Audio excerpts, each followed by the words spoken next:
ယနေ့သာသနာတော်နှစ်2550ပြည့်နှစ်လူတော်ဟာကောဇာတက္ကရာ1368ခုနှစ်တရင်ကျော်လာဇန်2ရက်နေ့ညမကွေးတိုင်းမကွေးမြို့နိုင်ငံတော်သံဃာမဟာနာယကအဖွဲ့ဥက္ကဋ္ဌအဘိဓဇမဟာရတ္တဂုရုအဘိဓဇအကမဟာတတ္တမဇောတိကမကွေးဆရာတော်ကြီးဗတ္တန္တကုမာရဤဩဝါဒကိုခံယူ၍ဖွဲ့စည်းတည်ထောင်ထားသောမကွေးမြို့ကရုဏာရှင်များနာယကူညီမှုအသင်းဤ4နှစ်ပြည့်ဓမ္မပူဇာသဘင်ဝဲဓမ္မဒါနမတ္တိလူရှင်များဖြစ်ကြကုန်သောကွယ်လွန်သောဘိုးဘွားများနှင့်မိဘများကိုရည်စူး၍ဒုတိယဘုံမူကြီးဝင်းနိုင်ဒေါ်ကြည်ကြည်မေနှင့်ညီမမတ်ကြည်ကြည်ဆွေမမြင့်မြင့်ခိုင်မခိုင်ခိုင်သဖယားလန်အိုးဘိုရဲ့မကွေးမျိုးကမတ္တိ၍ရလေးမြတ်နာမှာကြောက်လာရကုန်သောဓမ္မဆွေတော်မျိုးတော်များပေါင်းစုဆင်းရင်ကျင့်ပပူဇော်အပ်သောဓမ္မသဘင်ဝင်ခေါ်ကြားအပ်သောအမွေခံထိုက်သူဖြစ်ပါစေအမည်ပေးသောတရားတော်ပရိသတ်ရဲ့ဗာတရားနဲ့အမွေခံထိုက်သူဖြစ်ပါစေတဲ့ဆုတောင်းပေးတာမဟုတ်ပါဘူးအားလုံးတို့မိသားစုအားလုံးတို့ဓမ္မဆွေတော်မျိုးတော်များအားလုံးအမွေခံထိုက်တဲ့သာသမီတွေဖြစ်အောင်လုပ်ကြပါလို့တိုက်တွန်းတာပါဟုတ်လားဒါကြောင့်တရားတော်ကိုမဟောကြားမီမနာကြားမီမှာတရားတော်ရဲ့ပိုင်ရှင်ဖြစ်တော်မူသောသုံးလောကထွဋ္ဌသဗ္ဗညုမြတ်စွာဘုရားကိုယုသေးစွာရှိခိုးပူဇော်ကြရအောင်အလုံးခေတ္တခဏငြိမ်သက်စွာနေထိုင်၍လက်အုပ်လေးတွေချီမျက်လွှာလေးတွေချရွတ်ဖတ်ပူဇော်နေတဲ့ဗုဒ္ဓရှင်တော်မြတ်ရဲ့ဂုဏ်တော်များကိုအာယုံပြုပြီးတော့အတူတူပဲပူဇော်ကြရအောင်ဦးဇင်းတို့ဖြည်းဖြည်းလေးလေးနဲ့အာယုံယူလို့ရအောင်ပူဇော်ပေးပါမယ်ဣန္ဒဝအာနန္ဒသောဗံဓမ္မေတံဓမ္မဒေသကံကန္တိတံသဗ္ဗကန္တနံဣန္ဒကံဒနမမဟံဣတိနာသစ္စာဝဇေနာဒုက္ခိတာဟွန်တုသာတောဣန္ဒဝအာနန္ဒံသောဗံဓမ္မေတံဓမ္မဒေသကံကန္တိတံသဗ္ဗကန္တနံဣန္ဒကံဒနမမဟံဣတိနာသစ္စာဝဇေနာဒုက္ခိတာဟွန်တုသာတောဗန္တိဘုံတော်ဆက်ရှိ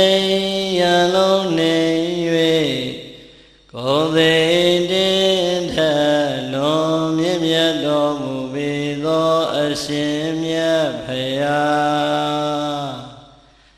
တေအရှင်မြတ်ဖရာဤအာနန္ဒံဘုမြောတင်ရှုမြင်မဝအမယနိုင်သောမြတ်နာတော်အပြင်သည်ဣန္ဒဝါအာကဝေဟင်ထကောင်းကင်ဝဲမောင်းနေလေသံယုံနံသောတာယဝထေဝင်းဝေလာမင်းကြီးကဲ့သို့သောဗံဘုသူမြင်သူရှုသူအာသာအစာမပြေတင့်တယ်လဘတော်မူပါပေသည်ဖယားဣန္ဒဝအာနန္ဒံသောဗံသောတာယောဤဖြူဝေထေဝင်းဝေလာမင်းကြီးတမြညီညွတ်ဝေကောင်းလာပါသောမျက်နာတော်အပြင်လည်းရှိတော်မူပါပေထသော ဓမ္မေတံတရားကြောခိုင်ထုံထိုင်ထိုင်နဲ့ရိုင်းဆိုင်နေသူနတ်လူအပေါင်းကိုလည်းဤကောင်းလမ်းပြယင်ကြည်အောင်ဆုံးမတော်မူပေထသောဓမ္မဒေသကံပွင့်လိုခြင်းခြင်းကြွပွဲဝင်မြည်လူရှင်တတိုင်းญาတိုက်ပင်ကစားဝိနည်းယာကိုဒေသနာယီဤတိုင်ကျွေဟောပြတော်မူပေထသောသဗ္ဗကန္တနာအလုံးစုံသောအရာယရဏဟုသမျှတို့ထကန္တိတံအစတရားမကသာအောင်နိသဖွယ်ရလည်းဖြစ်တော်မူပါပေထသောဣန္ဒကံရှိသမျှဓမ္မဥသုံးအလုံးစုံကိုသိဉုံပိုင်သာဆိုရတော်မူပေထသောတဏ္ဍာယကံမဂင်ရှိစုအောင်လံထူ၍နေဘူးတောင်းမူဖောင်းကတို့ဖြင့်ဆောင်ဖို့တော်မူညာထိုရှင်တော်မြတ်ဖရာကိုအဟံဓမ္မကထာဒေသနာကိုဝေရှာဟောမည်စိတ်ကရည်၍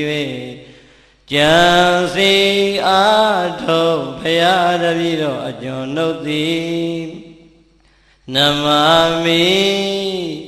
ဓမ္မယုံပလင်ဥစီက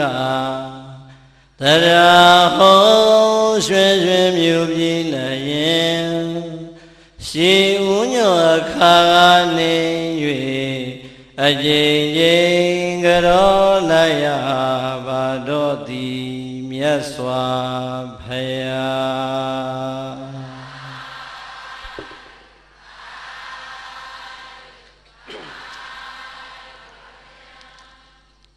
ဣတေနာသစ္စာဝစေနာဣသောနုဿံ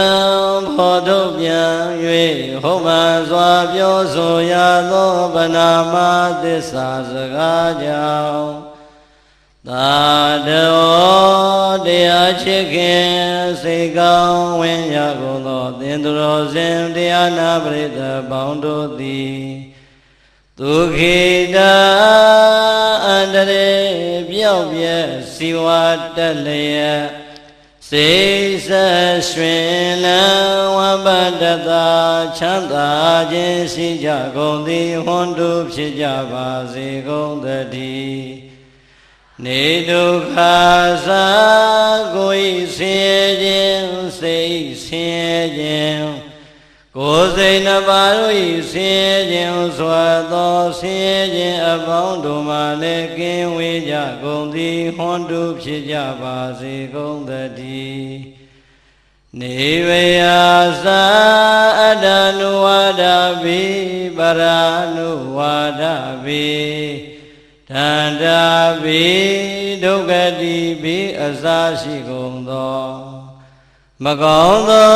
ဘေးအပေါင်းတို့မှလည်းကင်းဝေးကြကုန်သည်ဟွန်တုဖြစ်ကြပါစေကုန်သတည်းနေသောကသာမညုမမိန်တကိုယ်ရှိန်၍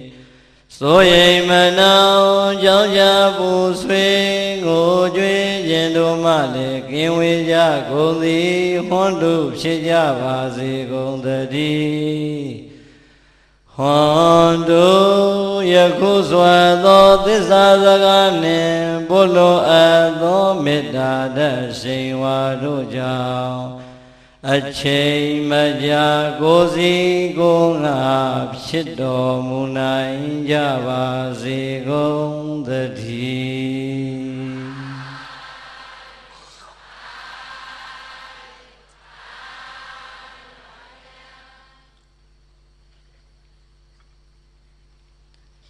ဘာတရားတဲ့လေ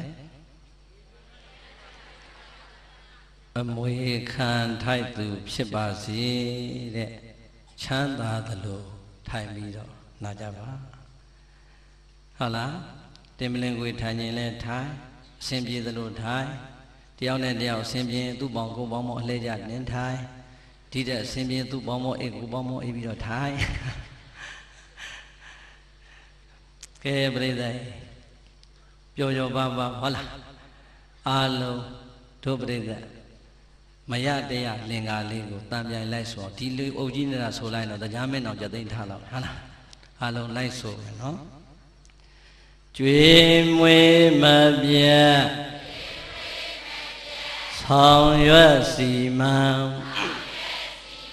မွေခံထိုက်စေလူမြဝေ၍စောင်းလေမျိုးနွယ်ဝငါသွဲကျင့်ဖွယ်သားတို့သမီးတို့တာတမ်းမြိုင်ဆိုမယ်ကျွေးမွေးမပြတ်ဆောင်ရွက်စီမံမွေခံထိုက်စေလူမြဝေ၍စောင်းလေမျိုးနွယ်ဝငါသွဲကျင့်ွယ်သားတို့သမီးတို့တာရမနေဘူးလားဘယ်ချိန်တည်းရရဘယ်ရွယ်တည်းရဘာမှမသိတဲ့အရွယ်တည်းရတာကျွတ်တို့ညာသူညာသားဘုန်းကြီးကျောင်းတဝက်နဲ့ကြီးလာတာဆိုတော့အကုန်လုံးသိတယ်ဟုတ်လားဟိုးကလေးလေးဘဝအကိုရီအမတွေကျောင်းကပြန်လာရင်ဆိုပြနာတဲ့ရနေတဲ့ဒီလင်္ကာလေးဟာတို့ပြိဿအားလုံးရပြီးသားမဟုတ်ဘူးလားအားလုံးသောတို့ဓမ္မဆွေတော်မျိုးတော်တွေလည်းငယ်စဉ်တောင်ကြီးကလေးလေးဘဝတည်းကရလာခဲ့သလိုဟောဒီမဒီကနေ့ထောက်တာဝဲကြီးကင်ထားတဲ့ကိုတော်လည်းဟိုးကလေးလေးကလေးကရလာတာပါပဲဒီတော့ပြိဿငယ်ငယ်လေးတဲ့ကယဉ်ဤထိတွေ့လာတဲ့လင်္ကာလေးဖြစ်တော့ဘာမှမဆန်းသလိုပဲမအောင်မေ့ဘူးလားဦးဇင်းတို့လည်းတရားတွေဟောလိုက်မှာဒီလင်္ကာကောင်းလိုက်တာလို့ဒီလင်္ကာဘသူရေးတာလဲလို့လေ့လာလိုက်တဲ့အချိန်ကျမှဟာပေါ့ပေါ့သေးသေးမဟုတ်ပါလားဆိုပြီးတော့စာတွေပြန်ကြည့်ရတာဟုတ်လားရှင်မင်းဒီအုပ်စိုးခဲ့တဲ့မင်းတော်မင်းတရားလက်ထက်တော်ကာလကလေးကသင်္ကစားသရောဘုရားကြီးကအာလုံသောလူငယ်လူကြီးလူရွယ်လူလက်အကုန်လုံးလိုက်နာနိုင်အောင်ဗုဒ္ဓရှင်တော်မြတ်ဟောကြားလိုက်တဲ့သုတ်တန်ကြီးတစ်ခုလုံးကိုခြုံမိငုံမိအောင်ရေးဆက်လိုက်တဲ့အခါကျတော့အဲ့ဒါကိုလူသားတိုင်းသိနေတာကသာသမီဝတ္တရား၅ပါးဟုတ်လားတကယ်တော့ပြိဿမြန်မာကဗျာမြန်မာစာလို့ထင်တော်လဲပဲဒီအချက်အားလုံးဟာမြတ်စွာဘုရားရဲ့သုတ်တန်တစ်ခုလုံးကိုသောဘုရားကြီးကယူပြီးတော့ဆက်ထားတာဒီတော့ဒီလင်္ကာဟာဘုရားဟောလားမြန်မာစာကမြန်မာစကားလားဘုရားဟောစကားဟုတ်လားဗုဒ္ဓရှင်တော်မြတ်ကိုယ်တော်တိုင်ရွှေနှုတ်တော်ထွက်လို့ဟောကြားခဲ့တဲ့တရားဒေသနာသင်္ကစားသောဘုရားကြီးကလူသားတိုင်းအလုံးနားလည်အောင်ဆက်ဆိုခဲ့တဲ့အတွက်ကြောင့်မြန်မာစကားမြန်မာစာပေလို့မထင်လိုက်ပါနဲ့တဲ့ဒါဆိုရင်ဗုဒ္ဓရှင်တော်မြတ်ဘာကိုမိန့်ရင်တာလဲဟောဒီလောကကြီးထဲမှာသာသမီဖြစ်ကြတဲ့ပုဂ္ဂိုလ်တိုင်းအတွက်အမေတို့အဖေတို့ရဲ့နှုတ်ကမပြောထွက်လို့မပြောရလို့ပြောမထွက်ခဲ့တဲ့စကားတွေကိုရှင်တော်မြတ်ဘုရားကမိဘနှစ်ပါးရဲ့ကိုယ်စားရွှေနှုတ်တော်ထွက်လို့ဟောပေးထားတယ်တကယ်တော့ပြိဿမိဘဝတ္တရားလည်းမဟုတ်ဘူးသာသမီဝတ္တရားလည်းမဟုတ်ဘူးသာသမီတွေကိုကြည်ပြီးတော့အမေတို့အဖေတို့ရဲ့နှလုံးသားထဲကမျောလင့်သွားတဲ့မျောလင့်ချက်ဆိုရင်ပို့ပြီးတော့မှန်တယ်ဟုတ်လားနံပါတ်1မိန်တော်မူလိုက်တဲ့ကျွေးမွေးမပြတ်ဒါကိုဒုပရိသခိုင်မာတဲ့စကားလေးတခွန်းထည့်ပြောမယ်ဘတောဝါနောပရိသတိတဲ့ပါဠိတော်မှာဒီအတိုင်းလာတယ်အဲ့ဒီဘတောဝါနောပရိသတိဆိုတဲ့စကားလေးကိုသောဘုရားကြီးကကျွေးမွေးမပြတ်ဆိုပြီးတော့လေးလုံးနဲ့ပိုင်အောင်ဆက်ထားတာဟုတ်လားဗ ဘုန်းတော်ကြောင့်ပါသခင်ဘုရားရှင်ကိုတော်မြတ်ရဲ့ရွှေနှုတ်တော်ကစတင်ပြီးတော့မိန့်လိုက်တဲ့စကားဟေးမင်းတို့ကိုမွေးပေးလိုက်တဲ့မင်းတို့ရဲ့မိဘနှစ်ပါးသည်ငယ်စဉ်တောင်ကြီးဘဝလည်းနှလုံးပခုံးနဲ့လက်နဲ့သင်ဝါဘတ်တော်ကစီနဲ့လူဖြစ်အောင်ကျွေးမွေးဆောင်ရှောက်လာတဲ့အရွယ်ကလေးကအမေရင်ဝင်ထဲမှာနှုတ်ကြိုတွေတောက်ဆိုးနေတဲ့သားငယ်သမီးငယ်ကလေးကိုကြည်ရင်နဲ့မင်းတို့ရဲ့အမေမျက်လုံးအိမ်မှာမျောလင်းချက်တွေနဲ့အာရပါရရှင်မြူးနေခဲ့တယ်ဘယ်လိုများမျောလင်းချက်တွေထားခဲ့သလဲဆိုရင်ငါတို့သည်လောကကြီးအလယ်မှာအထီးကျန်တဲ့မိသားစုဘဝကလွန်မြောက်လို့လာခဲ့ပြီးငါရင်ဝင်ထဲမှာဟောဒီမှာနှုတ်ကြိုတွေတောက်ဆိုးနေတဲ့ငါသားကြီးငါသမီးကြီးလောကကြီးအလယ်ငါတို့ရဲ့မိသားစုဘဝထဲမှာရောက်လို့လာခဲ့ပြီတဲ့ငါတို့ကအခုလိုချစ်ချစ်ခင်ခင်ရိုးရိုးရရမြတ်မြတ်နိုးနိုးနဲ့ပြုစုလှုပ်ကြွေးပေးနေသလိုပဲသင်္ခါရသဘောတရားအတိုင်းတနေ့နေ့တစ်ချိန်ချိန်မှာအိုမင်းရင်ရောလာမယ်ငါတို့ကလည်းတခါတခါမှတတိတွေမခိုင်ထမိန်မနိုင်ပစိုးမနိုင်ကျင်ငယ်မနိုင်ကျင်ကြီးမနိုင်ဖြစ်တဲ့ဘဝကိုရောက်ရအောင်မှာအဲ့ဒီလိုအသက်တွေကြည့်ပြီးတော့တတိတွေမခိုင်ထမိန်မနိုင်ပစိုးမနိုင်ကျင်ငယ်မနိုင်ကျင်ကြီးမနိုင်ဘဝများရောက်ခဲ့မယ်ဆိုရင်ဘာမှအားငယ်စရာမလိုဘူးတဲ့ဟောဒီငါရင်ဝင်ထဲမှာနှုတ်ကြိုတွေအာရပါရတောက်ဆိုနေတဲ့ငါသားကြီးငါသမီးကြီးကငါတို့ကိုပြန်ပြီးတော့ပြုစုလုပ်ကြွေးပေးမှာတဲ့နှုတ်တိုက်နေတဲ့အမေရင်ထဲမှာလည်းမျောလင့်နေတယ်ဘေးနာကအမေကိုအားပေးနေတဲ့အဖေမျက်နာကလည်းပြုံပြုံကြီးနဲ့မျောလင့်ခဲ့ဘူးပါတယ်မြတ်စွာဘုရားကဒီစကားကိုမိန့်ညင်တာဟုတ်လားမင်းတို့ကိုငယ်ငယ်လေးတဲကကွာတဲ့နှုတ်ကြိုတိုက်ကျွေးတဲ့ကမင်းအဖေနဲ့မင်းအမေကမျောလင့်သွားတယ်ငါတို့ကဟောဒီမှာရိုးရာပြုစုပေးနေသလိုငါတို့အသက်ကြီးရင်လေငါသားကြီးငါသမီးကြီးကငါတို့ကိုပြန်ပြီးတော့ပြုစုလုပ်ကြွေးပေးမှာလို့နံပါတ်1မျောလင့်ချက်အနေနဲ့မျောလင့်သွားတယ်တဲ့ပရိသတ်ကြီးမိဘနှစ်ပါးရဲ့ယင်တွေကမျောလင့်ချက်ကို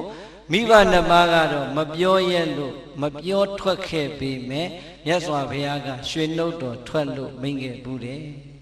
ဒီတော့အားလုံးတို့သာသမီဖြစ်ကြတဲ့ဦးဇင်းတို့အပါဝင်အားလုံးဓမ္မဆွေတော်မျိုးတော်တွေအမေတို့အဖေတို့ကရင်ဝင်ထဲမှာနှုတ်တိုက်စဉ်ကာလကလေးကမျောလင့်ခဲ့တဲ့ဒီမျောလင့်ချက်ငါသည်အမေနဲ့အဖေအပေါ်မှာဘလောက်များကြည်ခဲ့ပြီလေတဲ့ကိုရေကြီးပြန်ပြီးတော့သုံးသက်ကြည်စမ်းမှာကြည်ပြီလားစဉ်းစားနော်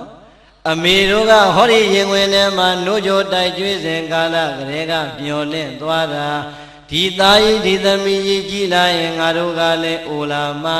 ငါတို့အိုလာရင်ငါတို့ကိုဟောဒီငါသားသမီးကပြန်ပြီးတော့လှုပ်ကြွေးဆောင်ရှောက်မှလို့မျောလင့်သွားတယ်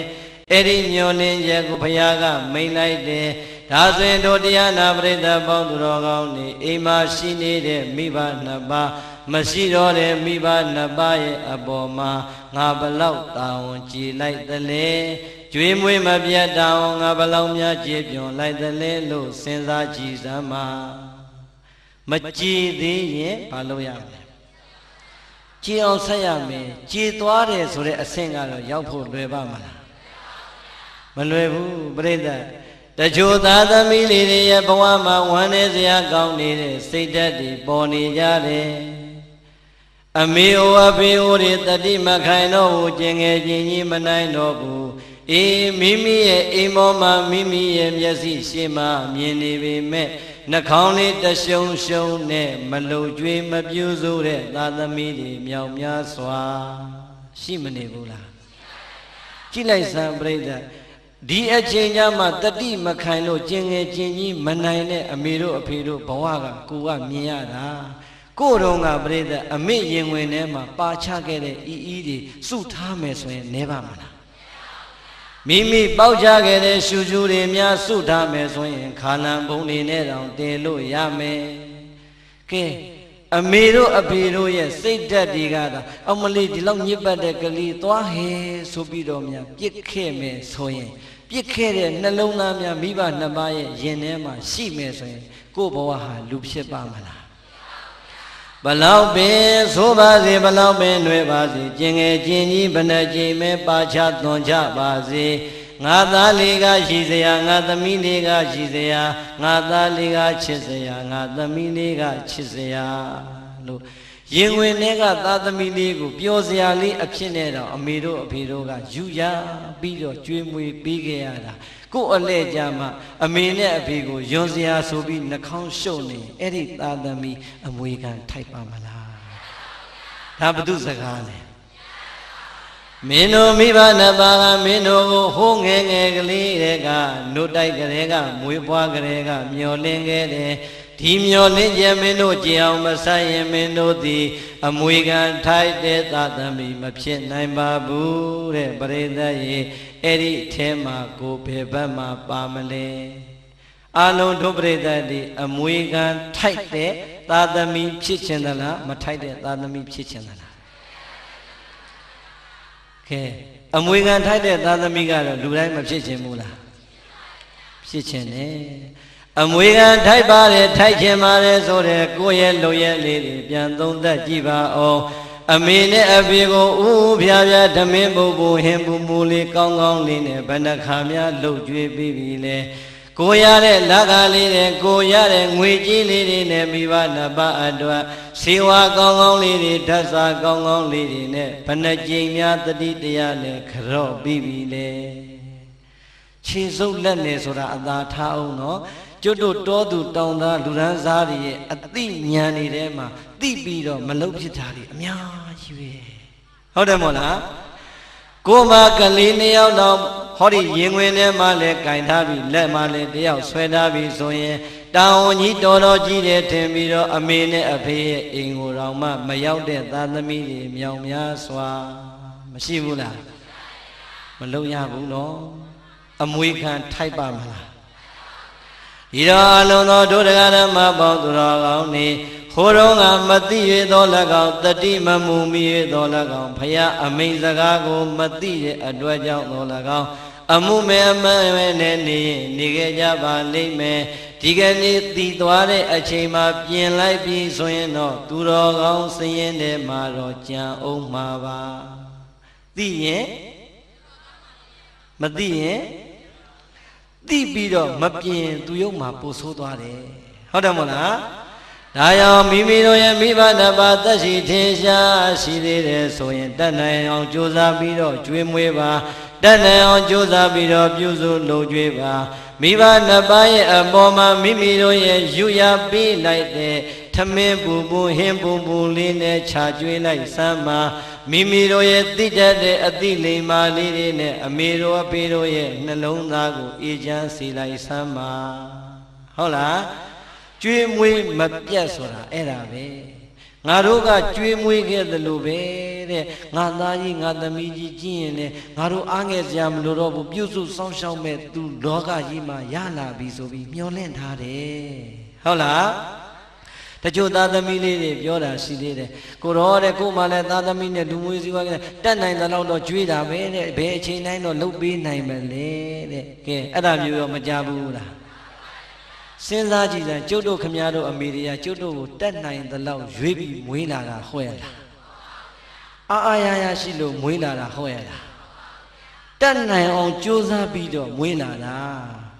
မိုးဘလောက်ခေါင်ခေါင်သီးနှံနေဘလောက်ပဲမရပါစေအမေရင်ဝင်တွေက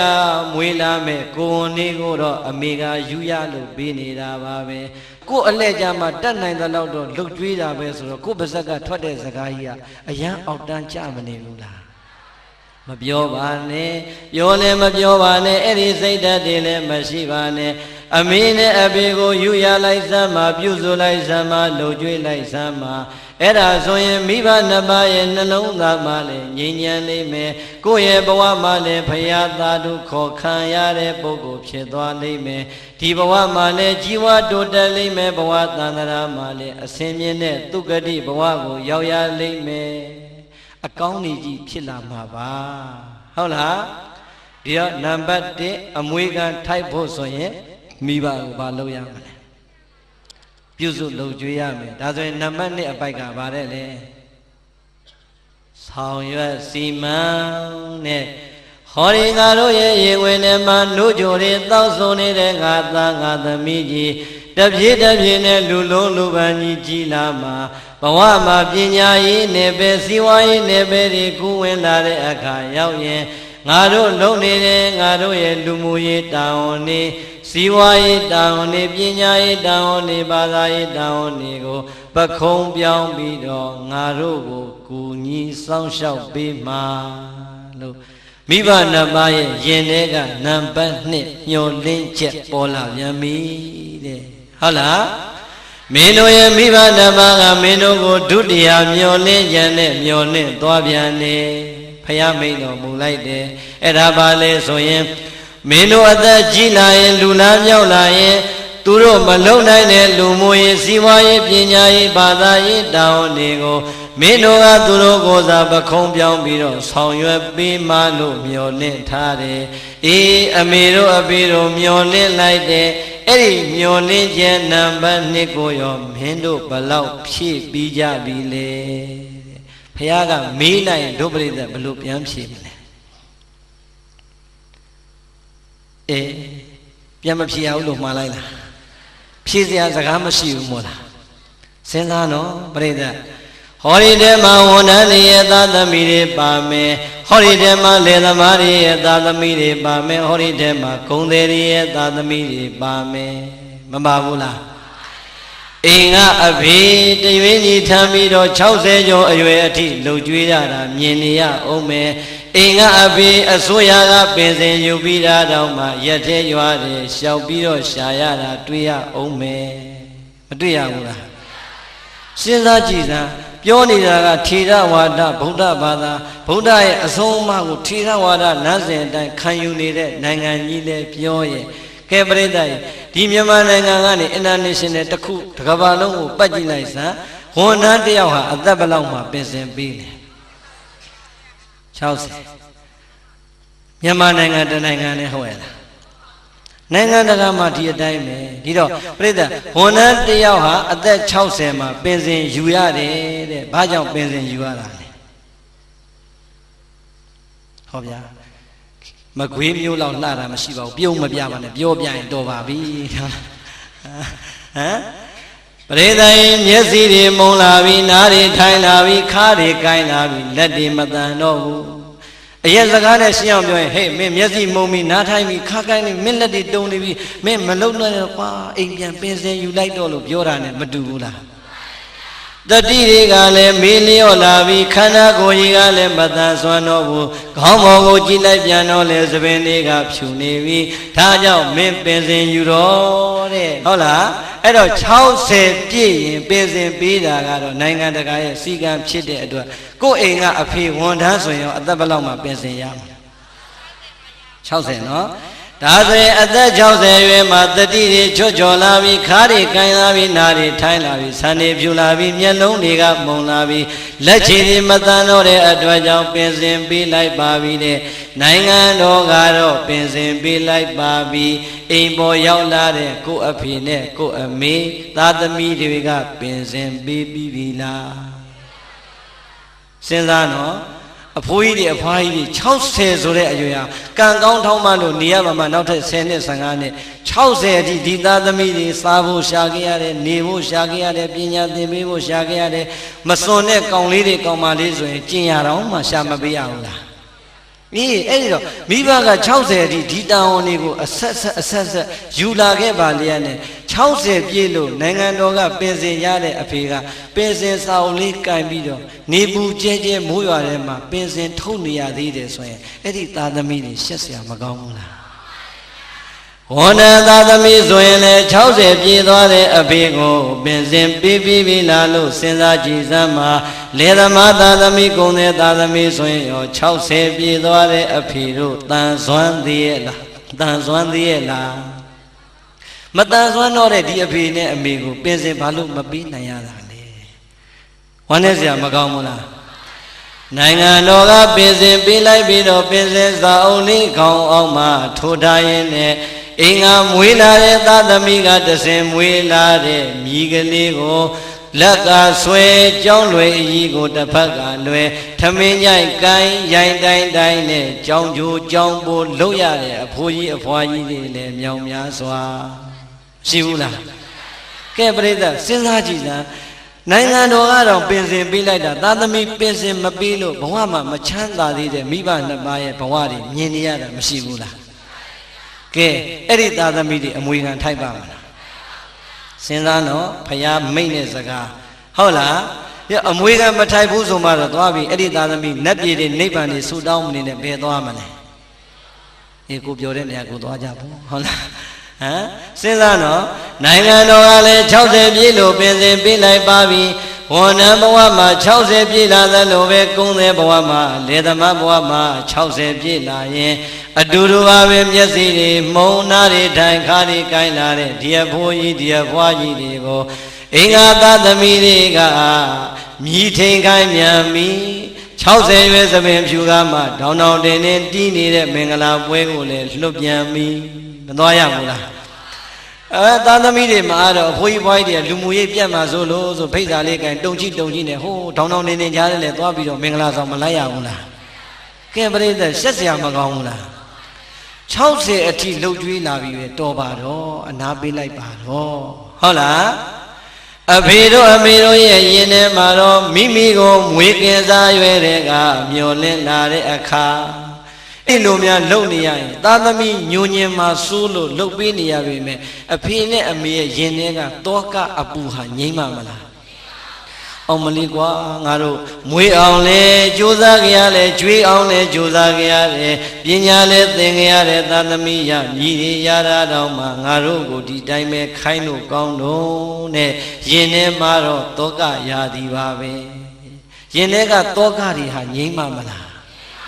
ဒီတော့ကဲပြိဿအဲ့ဒီသာသမီမျိုးကိုရက်ွက်ကလူကြီးကြီးနော်ကြည်စမ်းမအောင်ဟဲအဖေဘိုးကြီးဘွားကြီးဒီလောက်ဖြစ်နေတာခိုင်းလို့တော့ဆိုတဲ့ဝေဖန်တန်ကြီးရောမကြားရနိုင်ဘူးလား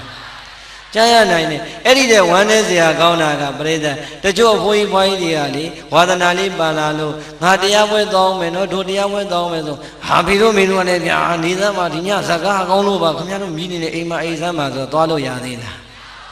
သူတို့ကျွေးတဲ့အလက်ရောက်ပြီဆိုတဲ့အခါကျတော့လေမိဘနှစ်ပါးကအရှုံးပေးငြိမ်နေရတာပဲဒါကြောင့်မဖြစ်စေနဲ့ဟုတ်လား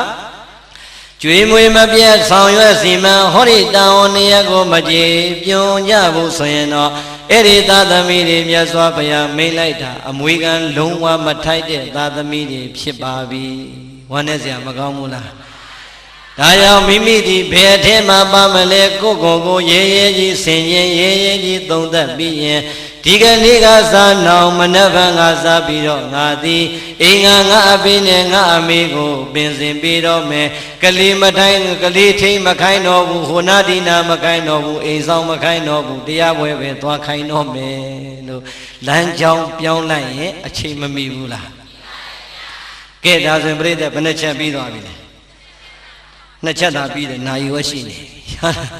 ကျွေးမွေးမပြတ်ဆောင်ရွက်စီမံမွေခံထိုက်စေပြိဿဆိုကြည်စမ်းပါတယ်လေ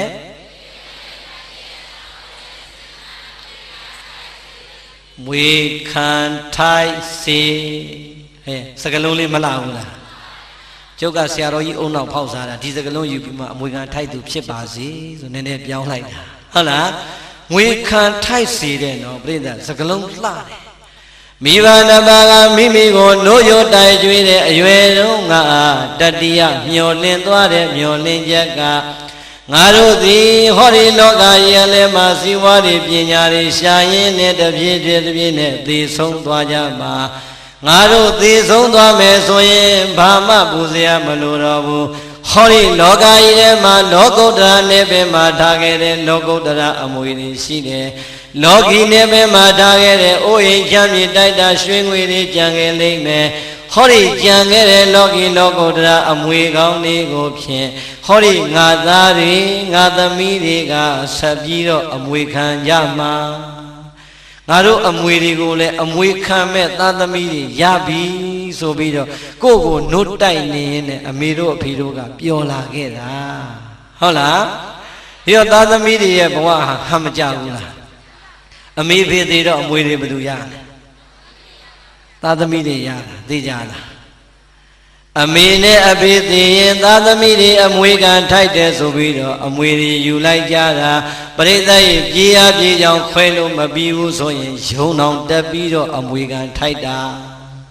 ယုံတက်ပြီးတော့အမွေတွေမခွဲကြဘူးလားအမွေခံထိုက်လိုက်တဲ့သားသမီးတွေ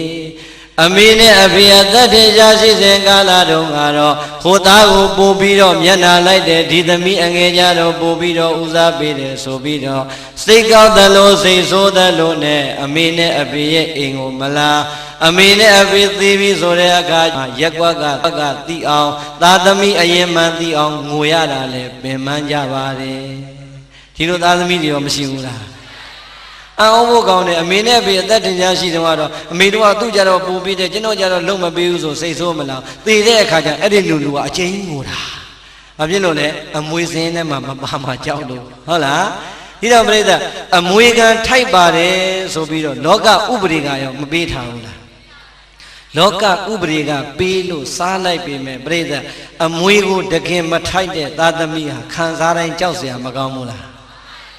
ဒါဆိုရင်အာလုံးသောတို့တရားနာပရိသတ်ပေါင်းသူတော်ကောင်းတွေဟောဒီမကွေးတိုင်းရဲ့မကွေးမြို့နယ်မှာအမွေခံထိုက်တဲ့သားသမီးတွေထဲမှာဘယ်မွေတွေဘလောက်ခံ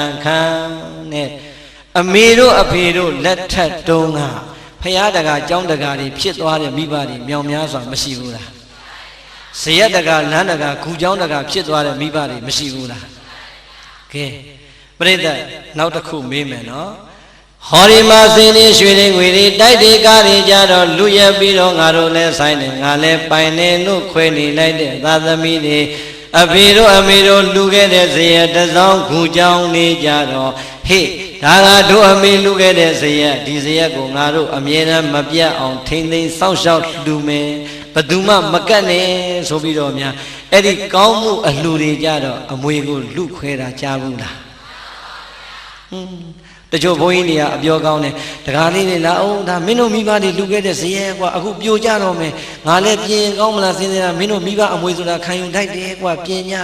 ဆိုတော့မသိကြအောင်ဆောင်းသွားတဲ့သားသမီးတွေမရှိဘူးလားဟောကဲဝမ်းနေစရာမကောင်းဘူးလား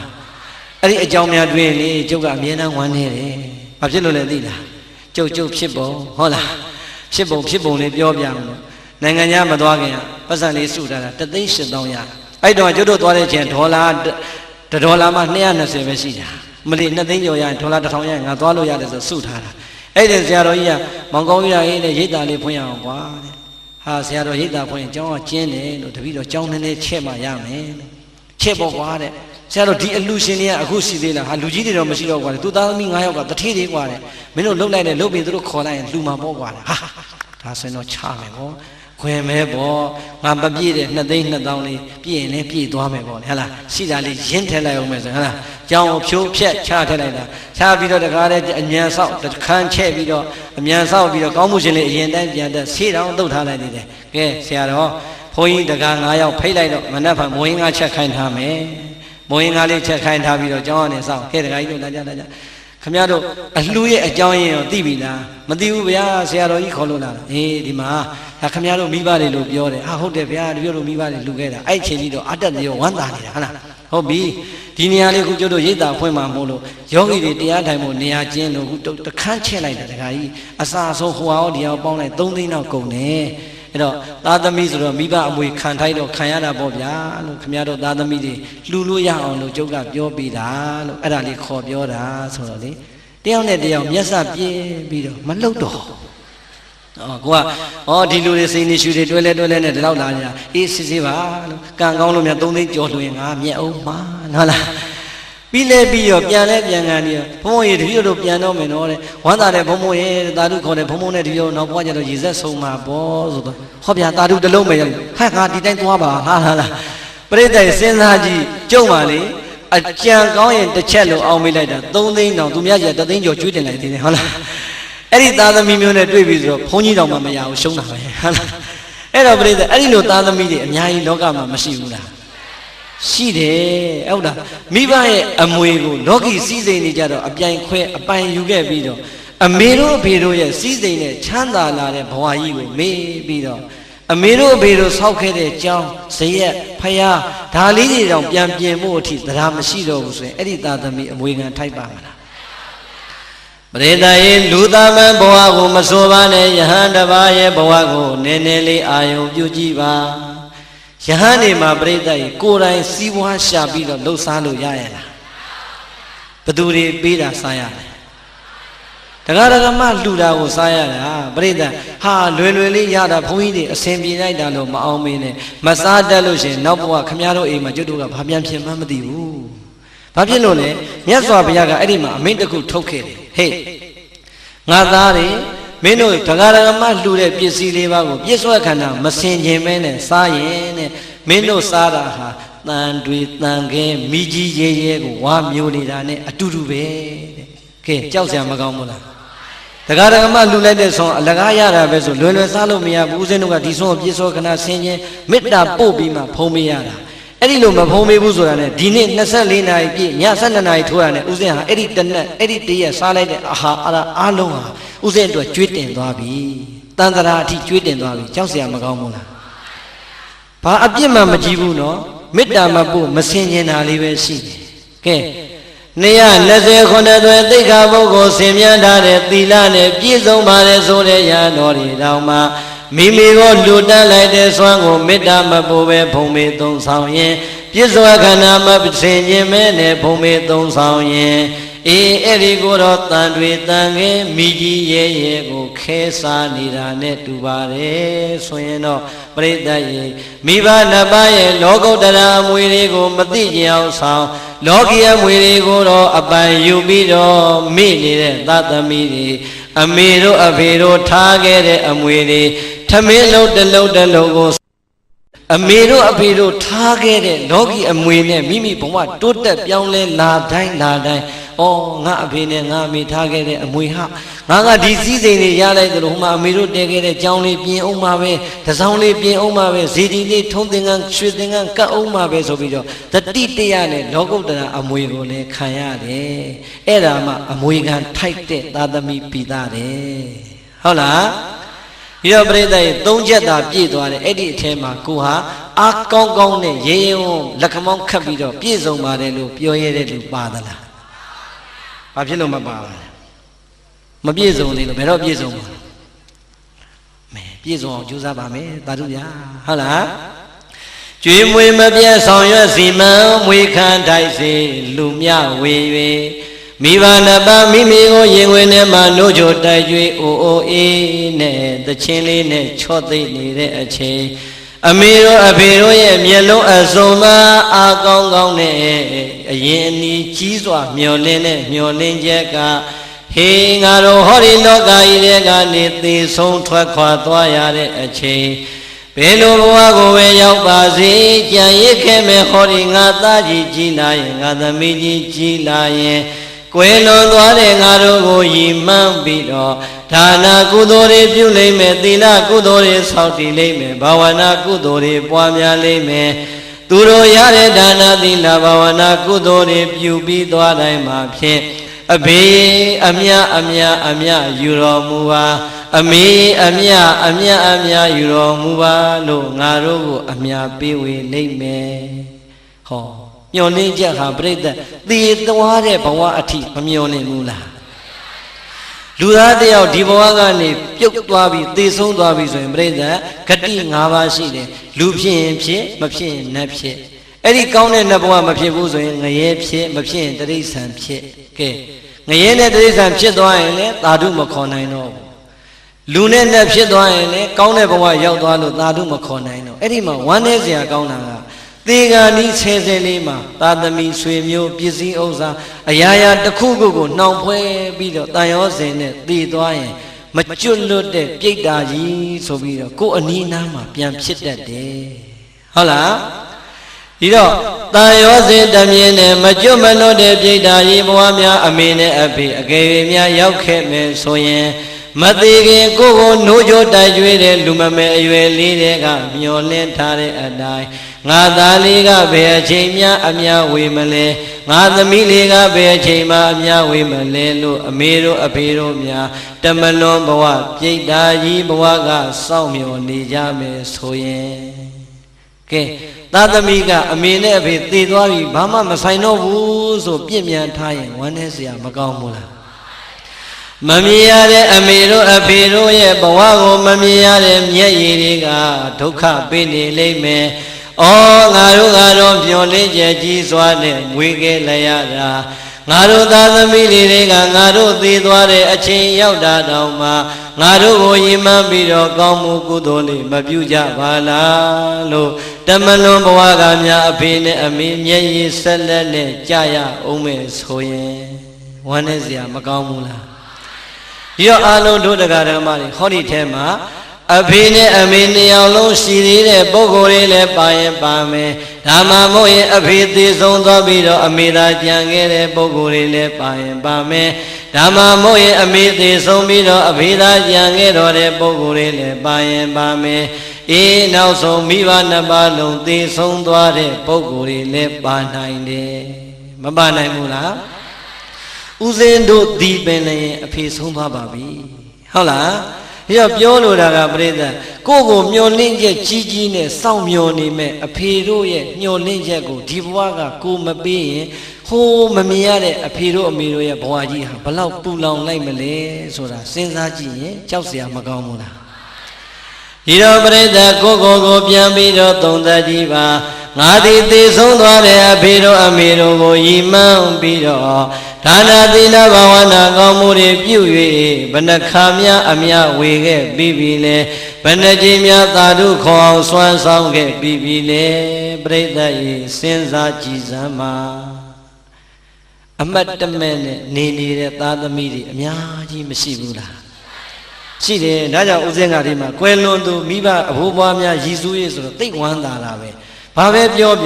ကိုကောင်းဖို့ပြုနိုင်လို့ပြုတဲ့အချိန်မှာအခုဦးဝင်းနိုင်တို့ဒေါ်ကြီးကြီးမေတို့တတိတရားနဲ့မိဘနှစ်ပါးကိုရည်စူးလိုက်တယ်ဆိုရင်ကျန်တဲ့သားသမီးတွေလည်းဒီတိုင်းပဲဖြစ်ရမယ်ဟုတ်လားဦးဇင်းတို့ဘုန်းကြီးဆိုပေမဲ့အမှတ်တမဲ့မနေဘူးနေတိုင်းပြေရွတ်တယ်ပဋ္ဌာန်းရွတ်တယ်တရားထိုင်တယ်ဘုရားဟောပန်းတောက်တော်ရည်တွေနဲ့ကပ်ပြီးတိုင်းည12နာရီမထိုးခင်17နာရီခွဲလောက်ရောက်ပြီဆိုတာနဲ့အဖေကိုတေချာခေါ်ဖိတ်အမြတန်းနေပြီးဝေးနေတိုင်းပဲလုပ်ရပါတယ်ဘာဖြစ်လို့လဲအဖေမျောလင့်နေမယ်ဆိုတာကိုယ်တိုင်လည်းသိနေတဲ့အတွက်ကြောင့်ဒီမျောလင့်ချက်ဟာတရက်မဟုတ်တရက်တနေ့မဟုတ်တနေ့အဖေမျောတဲ့အချိန်နဲ့ကိုပေးတဲ့အချိန်မြန်တိုက်ဆိုင်သွားရင်အဖေဟာအာရပါရသာဓုခေါ်ကျွတ်တန်းဝင်မှာပဲဆိုတဲ့အသိစိတ်ဟာအမြဲတမ်းနှိုးဆော်နေလို့ပါဟုတ်လားဒီတော့အာလုံးသောဒုဒကဓမ္မပေါင်းသူတော်ကောင်းနေအမေနဲ့အဖေကိုတကယ်ချစ်တယ်တကယ်မြတ်နိုးတယ်တကယ်တန်ဖိုးထားဆုံးမတ်ကြတယ်ဆိုရင်ကွယ်လွန်သွားတဲ့မိဘနှစ်ပါးကိုဘဝမှာခြားသွားပြီဆိုပြီးတော့ပြင်မထားပါနဲ့အမေတို့အဖေတို့မျောလင်းသွားတဲ့မျောလင်းချက်နံပါတ်၄ကအမြတ်တမ်းပေးဝေဖို့ကြံပါသေးတယ်ဟုတ်လားပြောငါကောင်းမှုတွေဘလောက်အမြဝေပေးပြီလေလို့စဉ်းစားဖို့လိုပါတယ်မဝေရသေးရင်ဘာလုပ်မလဲဝေရမယ်ပြိဿအလှကြီးကိုစီတီးဖြောတိလှူးနေမှာမဟုတ်ဘူးနေ့စဉ်မိမိရဲ့ဘဝထဲမှာပဲဆွမ်းလေးကပ်ပန်းလေးကပ်ရေချမ်းလေးကပ်အိမ်မှာဆွမ်းကန်ကြွတဲ့ဘုန်းကြီးလေးပဲဆွမ်းရင်တစ်ခွက်ဆွမ်းလေးတော့ဆွမ်းလောင်းပြီးတော့အဖေနဲ့အမေကိုအမြဝေရင်မရဘူးလားရတာပဲသို့တော်ပြိဿအလွန်လွယ်တဲ့အလုပ်ဖြစ်ပါလျက်ကနေအတော်မေ့နေတဲ့သားသမီးတွေအများကြီးမရှိဘူးလားရှိတယ်ဒါဆိုရင်အဲ့ဒီသားသမီးတွေအမွေခံထိုက်ပါမလားပရိသတ်ရေကိုပြန်ပြီးတော့သုံးသပ်ကြည့်စမ်းမှာငါဒီအမွေခံထိုက်တဲ့သားသမီးဖြစ်နေသလားအမွေခံမထိုက်တဲ့သားသမီးဖြစ်နေသလားစဉ်းစားကြည့်ရဲကြီးစဉ်းစားပြီးရင်မြန်ကြီးပြင်လိုက်အချိန်မမီဘူးလားမိပါသေးတယ်ဟုတ်လားဒါဆိုရင်စောင့်နေမျိုးနွယ်ဝန်ကားသွဲကျင့်ပွဲသားတို့တာအမေတို့အဖေတို့ရဲ့နောက်ဆုံးမျောလင်းချက်ကလည်းအံ့ဩလောက်အောင်ကိုချီးမွမ်းလောက်ပါတယ်ဟုတ်လားလောကကြီးထဲမှာကိုမရှိတော့ဘူးပြိတ္တဖြစ်ချင်ရဖြစ်ဆိုပြီးတော့များမေတို့ဖေတို့လောကကြီးထဲကထွက်ခွာသွားတာဟုတ်ရလားစဉ်းစားကြည့်စမ်း ငါတို့အမျိုးကဘုရားတရားသံဃာယရဏမြတ်သုံးပါးတဲ့ကံကံရဲ့အကျိုးကိုပြတ်သားစွာယုံကြည်ကြတဲ့ဗုဒ္ဓဘာသာမျိုးနွယ်စုတွေဖြစ်တယ်ငါတို့ရဲ့ဘိုးဘွားဘွေပင်လက်ထက်ကလေးကဟောဒီဗုဒ္ဓသာသနာကြီးကြီးပွားတိုးတက်အောင်ဆောင်ရှောက်လာခဲ့တာဖြစ်တယ်အေးငါတို့မှာဟောဒီသာသမီတွေလောကကြီးမှာကြံရည်အောင်ထားခဲ့တဲ့အတွက်ကြောင့်ငါတို့ရဲ့ဗုဒ္ဓသာသနာကြီးကလည်းဘယ်တော့မှမကွယ်ပနိုင်ဘူးမွေးဖွားလို့ကြံခဲ့တဲ့ဟောဒီငါသားငါသမီးတွေကငါတို့ရဲ့ဗုဒ္ဓသာသနာကြီးကိုနေအောင်လအောင်ဗမာထွန်းလင်းပြောင်းနေအောင်အမြဲတမ်းအမွေခံဆက်ထိန်ဖို့ရန်အမျိုးအနွယ်ကိုစောင့်ရှောက်ပေးကြမှာလို့ကိုလူမျိုးကိုစောင့်ရှောက်ပေးဖို့ရန်အတွက်လေအမေတို့အဖေတို့မျှော်လင့်မြန်နေကဲကိုလူမျိုးကြီးလောကကြီးတွေကပျောက်မသွားအောင်အမေတို့အဖေတို့မမျှော်လင့်ခဲ့ဘူးလားမျောလင့်ခဲ့တယ်စောင့်နေမျိုးနွယ်တဲ့ကိုယ့်ရဲ့မြန်မာကိုယ့်ရဲ့ဗုဒ္ဓဘာသာဆိုတဲ့စောင့်နေမျိုးနွယ်ခုံဟာအခါတဲ့သာသမီတွေအစင်ဆက်အစင်ဆထိမ့်သိမ့်ဖို့မလိုအပ်ဘူးလားလိုအပ်တယ်အဲ့ဒါမှပရိသတ်ရဲ့ကိုယ့်ရဲ့မြန်မာဆိုတာဒီကနေ့ကဘာမှာနှစ်ပေါင်းများစွာကြာလာခဲ့တဲ့မြန်မာဟာပျောက်သွားပြီလားရှေးရှေးဘိုးဘွားဘီပင်လက်ထက်ကစောင့်ရှောက်ထိမ့်သိမ့်ခဲ့တဲ့မြန်မာဆိုတဲ့ဂုံလေးရှိနေလို့ကြံနေတာကျွတ်တို့လက်ထက်ကြမှာတောင်လုံးမြောက်လုံးတောင်တွေးမြောက်တွေးအတွေးခေါ်တွေမှားပြီးတော့ဘာသာကြလင်လို့ပေါင်းသိမယ်ဆိုရင်ကျွတ်တို့မျိုးနွယ်ကြီးကကြောက်เสียမကောင်းဘူးလားကြောက်เสียကောင်းတယ်စောင့်နေမျိုးနွယ်ဟောမယ်ဆိုရင်မိုးလင်းလောက်တယ်နော်ပြိဿဟောဒီထဲမှာတို့ညီမငယ်တွေအရွယ်တွေအများကြီးပါတယ်မြန်မာဗုဒ္ဓဘာသာဟုတ်တယ်မဟုတ်လားအမေကလည်းမြန်မာဗုဒ္ဓဘာသာအဖေကလည်းမြန်မာဗုဒ္ဓဘာသာဘိုးဘွားဘီပင်ကိုမျှော်ကြည့်လိုက်စမ်းမှာမြန်မာဗုဒ္ဓဘာသာကိုလက်ထက်ကြမှာပရိသတ်ရဲ့တခါတဲ့ပြောကြသေးတဲ့တချို့ကမလေး open the door တဲ့ဒီခေကြီးကတခါပေါက်ဖွင့်ထားတဲ့ခေကြီးတဲ့အုံနောက်တွေဖွင့်ထားနှလုံးသားတွေဖွင့်ထားကလားတော့ဗမာတော့တရုတ်တော့နားမလဲဘူးကြိုက်ရင်ယူချလိုက်တဲ့သွားပြီဟုတ်လားအဲ့တော့ပရိသတ် open the door တကားပေါက်ကြီးဖွင့်ထားတယ်ဆိုတာအုံနောက်တကားပေါက်ပဲဖွင့်နှလုံးသားတကားသွားမဖွင့်နဲ့အကုန်ဝင်လာလိမ့်မယ်ဟုတ်တယ်မို့လားပရိသတ်လှတာမြင်မကြည့်ချင်ဘူးလားမှန်မှန်ပြောလှတာမြင်မကြိုက်ဘူးလား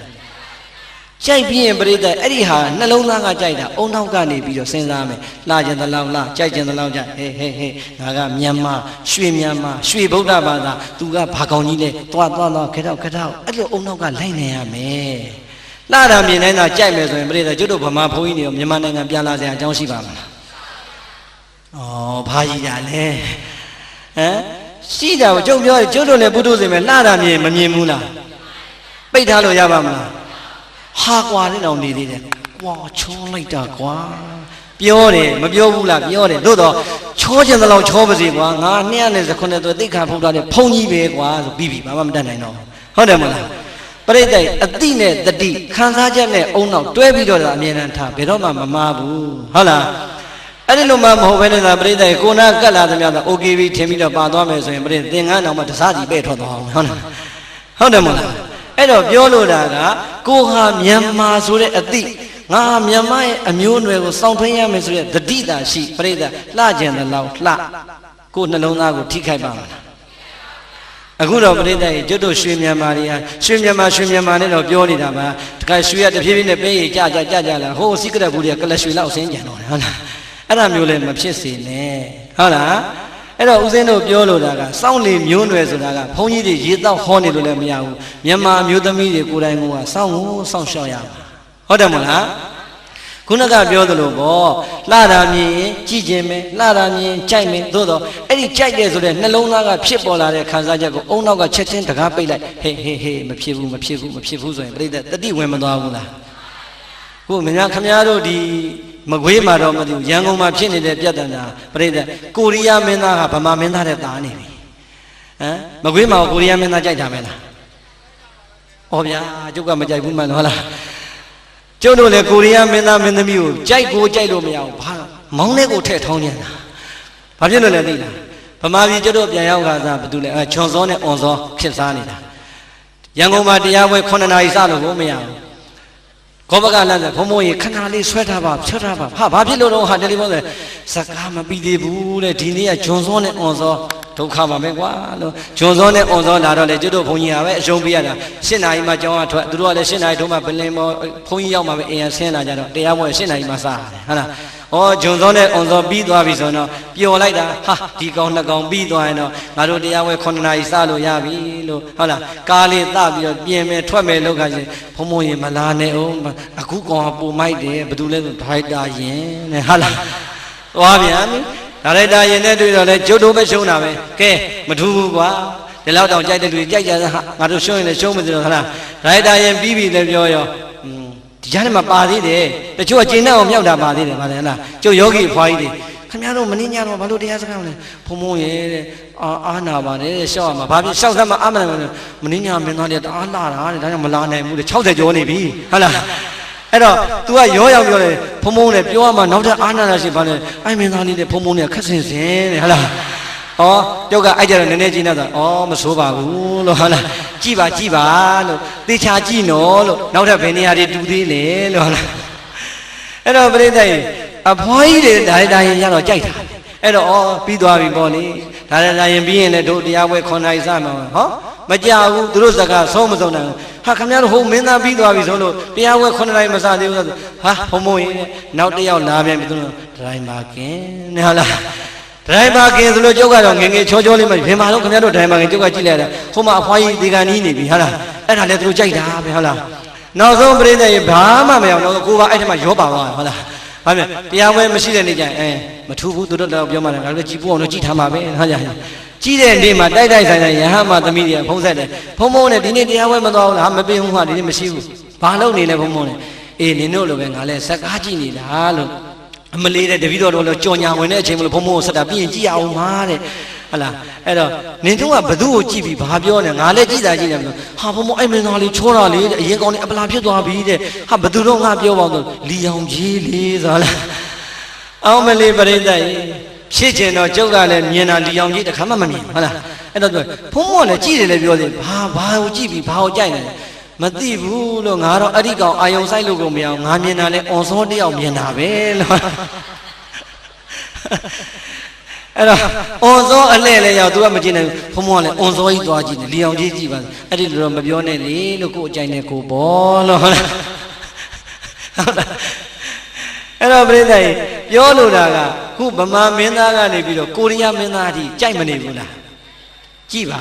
ကြိုက်ပါဒါပေမဲ့လို့ပြိဿပါမသွားနဲ့ပြဿနာမရှိဘူးဟုတ်တယ်မဟုတ်လားအဲ့ဒါပြောချင်တာပဲစောင့်နေမျိုးနွယ်ဆိုတာအဲ့ဒါပဲပုရုဇဉ်သဘာဝရလှတာမြင်ကြိုက်ခြင်းပဲကြည့်ခြင်းပဲကောင်းတဲ့အတန်လေးကြားရင်ခဏကြားခြင်းပဲသို့တော်ပြိဿစဉ်းစားလိုက်ပေါ့ကိုကစောင့်နေမျိုးနွယ်ဩငါမြန်မာဗုဒ္ဓဘာသာငါတို့ကကိုယ့်အမျိုးကိုယ့်အနွယ်ကိုယ့်ဘာသာသာသနာကိုစောင့်ရှောက်ထိန်းသိမ်းမှတို့ရဲ့ဘာသာသာသနာလူမျိုးကဘာတည်သိမ်းတည်နေမှာပေါ့ဆိုတဲ့တတိလေးနဲ့သာနေရင်အမေတို့အဖေတို့ရဲ့မျောလင်းချက်ကိုလည်းဖြည့်ရရောက်တယ်ဖရာစကားကိုလည်းနားထောင်ရရောက်တယ်ဟုတ်တယ်မို့လားဒီကဘယ်နဲ့ချက်ပြီးသွားပြီလဲကျွေးမွေးမပြတ်ဆောင်ရွက်စီမံမွေခံတိုက်စီလူများဝေ၍စောင့်လေမျိုးနွယ်တဲ့ပရိသတ်5ချက်တော့ပြီးသွားပါပြီအဲ့ဒီ5ချက်ကိုညီအောင်လိုက်လာတဲ့သာသမီတွေအမွေခံထိုက်တဲ့သာသမီတွေဖြစ်ပါလိမ့်မယ်ညီအောင်မနေတိုင်းမလိုက်နာမကျင်သုံးမှုဆိုရဲသာသမီတွေအမွေခံမထိုက်တဲ့သာသမီတွေဖြစ်ပါလိမ့်မယ်ဒီတော့ကိုယ်ဘယ်ထဲမှာပါလဲဆိုတာအမှတ်ပေးပြီးပြီလားဘယ်ထဲမှာပါလဲဘယ်ထဲမှာပါလဲပလင်ဘောကဘုန်းကြီးမစင်မချင်းတရားပွဲဆိုတာပြီးတယ်မရှိဘူးနော်မေးလို့မပြောလို့ကတော့ဆင်းကိုမဆင်းဘူးဟုတ်လားမိုးလင်းမစီဟုတ်လားဟမ်ကဲပြိဿရဲ့ဒီ5ချက်လေးဟာအမတ်တမဲ့ပေါ့လေးနေတော့ငငယ်လေးရလာတဲ့လင်္ကာလေးဆိုတော့အမတ်တမဲ့ပဲမနေဘူးလားအရေးမကြီးဘူးလားဘသူတွေရဲ့တန်အောင်လဲသားသမီးတွေရဲ့တန်အောင်ပြောတော့အဖိုးကြီးဖွားကြီးတွေသဘောမကျဘူးလားမလီဘုန်းကြီးရဲ့တပည့်တော်ပြောခြင်းတဲ့စကားတွေကိုတော်ကိုစားပြောပေးတာမနဲ့မှဟောဤစိတ်ငကဝုတ်ကုံမူလာလူအောင်မှာဆိုပြီးတော့များစိတ်ကူးပေါက်ရင်ပေါက်နေအောင်မှာဟမ်အဲ့တော့ပြိဿအဖိုးကြီးတွေအဖွားကြီးတွေဝမ်းသာတာကိုလည်းကျုပ်ကသဘောပေါက်ပါတယ်ဒါသားသမီးပြောရင်မိဘတွေကသဘောကျတာပဲငါတို့ကိုစားပြောပေးတယ်ပေါ့ဒါပေမဲ့လို့အကုန်လုံးလဲဝမ်းသာမနေနဲ့ဟုတ်လားဟိုတုန်းကဘုန်းကြီး3-4ပါးကျောင်းပေါ်မှာထိုင်ပြီးတော့စကားတွေပြောနေ ကျောင်းတကာနဲ့ကျောင်းမှာလည်းဘုန်းကြီးတွေနဲ့မတွေ့တာကြာလို့ဆိုပြီးတော့ကဲကျောင်းသွားကြအောင်ဟေးတို့ဆရာတော်ကြီးနဲ့လည်းမတွေ့တာကြာပြီဆိုတော့ကျောင်းအောင်နာဝင်ပြီးတော့နေအောင်တော်ရမတက်နဲ့ဘုန်းကြီးတွေတရားများထိုင်နေသလားမသိဘူးတော့ကြာတရားမထိုင်နဲ့တရားထိုင်နေတို့အတွက်အနောက်ဆက်ပြောမယ်ဆိုအောက်ဝင်လိုက်တော့ဘုန်းကြီးတွေကတရားမထိုင်ကြဘူးအဲ့ဒီနေ့ကျမှရင်နှွေးတုံးနေနဲ့ရွာထဲကအကြောင်းပြောနေဟုတ်လားအဲ့တော့တအိမ်မိတဲ့ဘသူအိမ်ကဘသူကတော့ကွာဘလို့ကွာဘသူကဘာဘသူနဲ့ဘသူနဲ့ကဘာဖြစ်နေတာနဲ့ပြောနေတော့ကျောင်းတကာကြီးကမျက်နာလေးပြက်လာပြီးတော့ဒကမာကြီးကိုလက်ကုပ်တယ်မိမတို့ပြန်ကြရအောင်တဲ့ဟုတ်လားအဲ့တော့ဒကမာကြီးကဟင်ရှင်ယူနေတာဘုန်းကြီးနဲ့တွေ့ဖို့လာတာဘုန်းကြီးနဲ့မှမတွေ့ရတယ်ဘာကိစ္စပြန်ပါလဲအားလိုက်တာမိမရအပေါ်ကဘုန်းကြီးတွေရွာထဲကအကြောင်းတအိမ်မိတဲ့အိမ်ပြောနေတာတို့အိမ်နာရောက်ခါနေပြီဟာခုလည်းပဲသိမပြောနဲ့ကိုယ်အိမ်နာရောက်ခါနေပြီဟုတ်လားအဲ့တော့သားသမီးလေးတွေကိုမိဘတွေကဒီလိုမျောလင့်သွားတာကိုအားလုံးကသတ်မှတ်လိုက်တော့သားသမီးဝတ္တရားဆိုပြီးတော့မပြောဘူးလားမှန်ပါတယ်သားသမီးတို့ရဲ့ဝတ္တရားဆိုရင်လေဒီစကားကမှန်တဲ့စကားပါပဲအေးမိဘနှစ်ပါးရဲ့ယင်တွေကအသေးတွေကမျောလင့်ချက်၅မျိုးဆိုရင်လေအလွန်ကိုမှန်တဲ့စကားပါပဲဟုတ်လားဒါဆိုရင်ပြိဿရဲ့လောကကြီးကတခါတခါမှအတဲ့ကြီးပေမဲ့ဖြောင်းမြန်တွေ့ရတတ်တယ်တခါတခါဖြောင်းမြန်ကြည့်ပေမဲ့အတဲ့ဖြစ်တတ်တာလည်းရှိတယ်သားသမီးလေးတွေကမှန်ကန်ပြီးတော့မိဘတွေကဗလချဖြစ်နေတာလည်းမြောင်များစွာရှိတတ်တယ်မရှိဘူးလားရံပွဲစတော့မယ်ဟုတ်လားအဲ့တော့ပြိဿတချို့မိသားစုဘဝတွေမှာကျတို့ရွာတွေမှာလည်းရှိတယ်မြို့တွေမှာလည်းရှိတယ်သားလေးတွေသမီးလေးတွေကဘုန်းကြီးတွေနဲ့ယဉ်အောင်ပေါင်းတခါတည်းဘာသာရေးစာပေတွေလိုက်စားစာအုပ်စာပေတွေဖတ်ပြီးတဲ့အခါကျတော့အသင်းအဖွဲ့လေးတွေဖွဲ့ဟုတ်လားဘာသာတရားနဲ့ယဉ်ကျေးမှုလုပ်ငန်းလေးတွေလုပ်နေပေမဲ့အိမ်ကမိဘနှစ်ပါးကတောင်ပြောမြောက်ပြောနဲ့ပိကက်ကက်နေတဲ့မိဘနှစ်ပါးရောမရှိဘူးလားပြိဿအများကြီးပဲဟုတ်လားတော်များများလည်းရှိတယ်အဲ့တော့ပြိဿစဉ်းစားကြည့်သားသမီးလေးတွေကဘုရားကျောင်းကံကိုသွားမယ်ဘာသာရေးပွဲတွေမှာသွားမယ်ကာယကံကုသိုလ်တွေနဲ့ရအောင်ယူမယ်ဝစီကံကုသိုလ်တွေနဲ့အာရပါရနဲ့ခေကြွေးပြီးတော့တိုက်တွန်းနေမယ်အေးအဲ့ဒီလိုသားသမီးလေးတွေကအာရပါရနဲ့ဘာသာသာသနာလုပ်ငန်းလိမ္မာစွာလုပ်နေပြီမဲ့တချို့အိမ်မကြံတဲ့အဖေကတဏီကိုမိုးလင်းကမိုးချုပ်ပါလုံးမလုံးလက်ဖက်ရည်ဆိုင်မှာထိုင်တီဗီကလာတဲ့ဘောလုံးပွဲကိုပြိဿရေလောင်းလို့မနိုင်တာတစ်မျိုးလောင်းလို့နိုင်တာတစ်မျိုးအကုန်လုံးအချိန်ကံပေးတေးနေတဲ့အဖေကြီးတွေလည်းရှိတတ်ပါတယ်မရှိဘူးလားတချို့အမေတွေပို့ဆိုးသေးတယ်ထမင်းကိုကစောင်းတင်အတက်မဝဲဘူးတခါတည်းတအိမ်ဝင်ထွက်တယ်နံပါတ်ရှာနေတဲ့အမေတွေအများကြီးပဲမရှိဘူးလားသားသမီးကဘုရားကျောင်းကရောက်နေပဲအိမ်ကအမေကမနေ့9နာရီထမင်းမချက်ရတယ်ဘာဖြစ်လို့မနေ့ထမင်းစားကဏ္ဍအတွက်နံပါတ်ရှာလို့ကောင်းတော့ရှိတယ်ဟုတ်လားအဲ့ဒီလိုမိဘတွေရောမရှိဘူးလားအဲ့တော့ပြိဿအဲ့ဒီလိုမိဘတွေရှိနေတဲ့အခါကျတော့မိဘတွေရဲ့နှလုံးသားမှာတကယ်တော့ကောက်ချက်ချလိုက်ရင်တရားတရားမရှိလို့ပဲဟုတ်လားဖယားကိုမယုံကြည်တာတရားကင်းလို့တရားကိုမယုံကြည်တာတရားကင်းလို့သံဃာကိုမယုံကြည်တာတရားကင်းလို့မိမိပြုလုပ်လိုက်တဲ့ကောင်းမှုကံသည်ကောင်းကျိုးကိုပေးမယ်မကောင်းတဲ့အကုသိုလ်ကံသည်မကောင်းကျိုးကိုပေးမယ်လို့ယုံကြည်မှုမရှိသေးတာသည်တရားမရှိလို့တဲ့တရားမရှိတဲ့မိဘနှစ်ပါးကဘာသာတရားကိုဥပေက္ခပြုနေပေမဲ့သားသမီးလေးတွေကဘာသာတရားနဲ့အလွန်ကိုနီးကပ်နေတတ်တယ်ဒီတော့အဲ့ဒီလိုသားသမီးနဲ့မိဘကြားမှာပြဿနာဘယ်ကစလဲဆိုရင်အဲ့ဒီကကြတော့ပြောင်းမြန်သားသမီးကအဖေနဲ့အမေကိုအားမလို့အားမရဖြစ်ရတာရောမရှိဘူးလားအဲ့တော့အားမလို့အားမရဖြစ်ရင်းကနေသားသမီးလေးရပြန်ဟာဘီတို့မိတို့ကလည်းဗျာဘုန်းကြီးတွေကနေအစုံကလာပြီးတရားဟောတာခင်ဗျားတို့ကဒီတရားပွဲလေးတော့သွားမနာကြဘူးလားပထမတော့ပြပြသားသားပြောတယ်နောက်ကြတော့တော့ကွာပြောမနေချင်ဘူးဘာဖြစ်မဲ့ဟာကြီးလည်းမသိပါဘူးဆိုပြီးတော့ပြိဿဝစီကံနဲ့လည်းပြစ်မှားမိတတ်တယ်ဟုတ်လားဒါကြောင့်အဲဒီလိုမိဘနဲ့များနေရတဲ့သားသမီးတွေပါခဲ့ရင်အဖေနဲ့အမေဘာကြီးပဲဖြစ်နေပါစေကာယကံနဲ့လည်းမပြင်းပါနဲ့ဝစီကံနဲ့လည်းမပြောဆုံးမပြင်းပါနဲ့မနောကံနဲ့လည်းမပြင်းပါနဲ့မိဘနှစ်ပါးကလည်းသားသမီးလေးတွေရဲ့နှုတ်ဖျားမှာသားသမီးလေးတွေရဲ့လက်မှာသားသမီးလေးတွေရဲ့စိတ်မှာအကုသိုလ်ကာယကံဝစီကံမနောကံတွေမလွန်ကျူးမိအောင်ပြုပြင်ပေးလိုက်ပါဟုတ်လားသားသမီးဟာသားသမီးပဲမိဘဟာမိဘပဲမိဘမကောင်းရင်မကောင်းတဲ့အကုသိုလ်ကသူ့ပဲအကျိုးပေးမှာသားသမီးကမကောင်းတဲ့မိဘကိုသွားစော်ကားရင်စော်ကားခွင့်ရှိသလားမ မရှိဘူးအဲ့တော့ညီငယ်ညီမငယ်တွေကိုမှားလိုက်မယ်အဲ့ဒီလိုမိဘနှစ်ပါးလေဖရာတရားတန်ခါယန္နာမြတ်သုံးပါးကိုဘာမှမယိုသေးမကိုင်းဆိုင်မှုဆိုရင်စိတ်လည်းမကောင်းမဖြစ်နဲ့အားလည်းမငယ်နဲ့ဝမ်းသာလိုက်စားငါကံကောင်းတဲ့သားသမီးတစ်ယောက်ပဲလို့အဲ့ဒီလိုဝမ်းသာလိုက်ပါတဲ့ဘာကြောင့်ကံကောင်းတဲ့သားသမီးဖြစ်ရတာလဲတကယ်လို့သာမိဘနှစ်ပါးကဒါဖရာတရားတန်ခါယန္နာမြတ်သုံးပါးနဲ့အမြဲတမ်းကုသိုလ်ရအောင်နေကိုကဘာမှပြုတ်ခွင့်တော့မှရနိုင်မှာမဟုတ်ဘူးဟုတ်လားဒါကြောင့်မိဘနှစ်ပါးရဲ့နိုးဘိုးနဲ့ချွေဘိုးကိုကြည်အောင်ဆက်တဲ့ဤကိုမြတ်စွာဘုရားကမိန့်တော်မူထားပါတယ်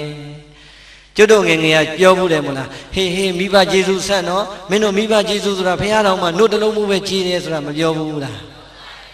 ဟုတ်သလားဘာလို့မဟုတ်တာလဲစဉ်းစားပြိဿတခါတခါမှမြန်မာနိုင်ငံမှာမဟုတ်တာတွေအမှန်ဖြစ်နေတာတွေအများကြီးပဲဒီမှာမြတ်စွာဘုရားကတခါတည်းဟောခဲ့တယ်အမေနို့ဘိုးနဲ့အဖေချွေးဘိုးကိုမင်းတို့ကြည်အောင်ဆက်တဲ့ဤငါဘုရားပေးခဲ့မယ်ဆိုပြီးတော့ပေးခဲ့တယ်ဟုတ်လားဒါကြောင့်ခုနကတို့တရားနာပြိဿပေါင်းသူတော်ကောင်းတွေကိုသာသမီတွေကမိဘပြုရမယ်ဤဘယ်နှနည်းပေးခဲ့ပြီလဲငါးနည်းဆိုတော့ပြိဿလက်ချိုးလိုက်ဘယ်နှချောင်းပဲရမလဲလက်ကဘယ်နှချောင်းရှိလဲ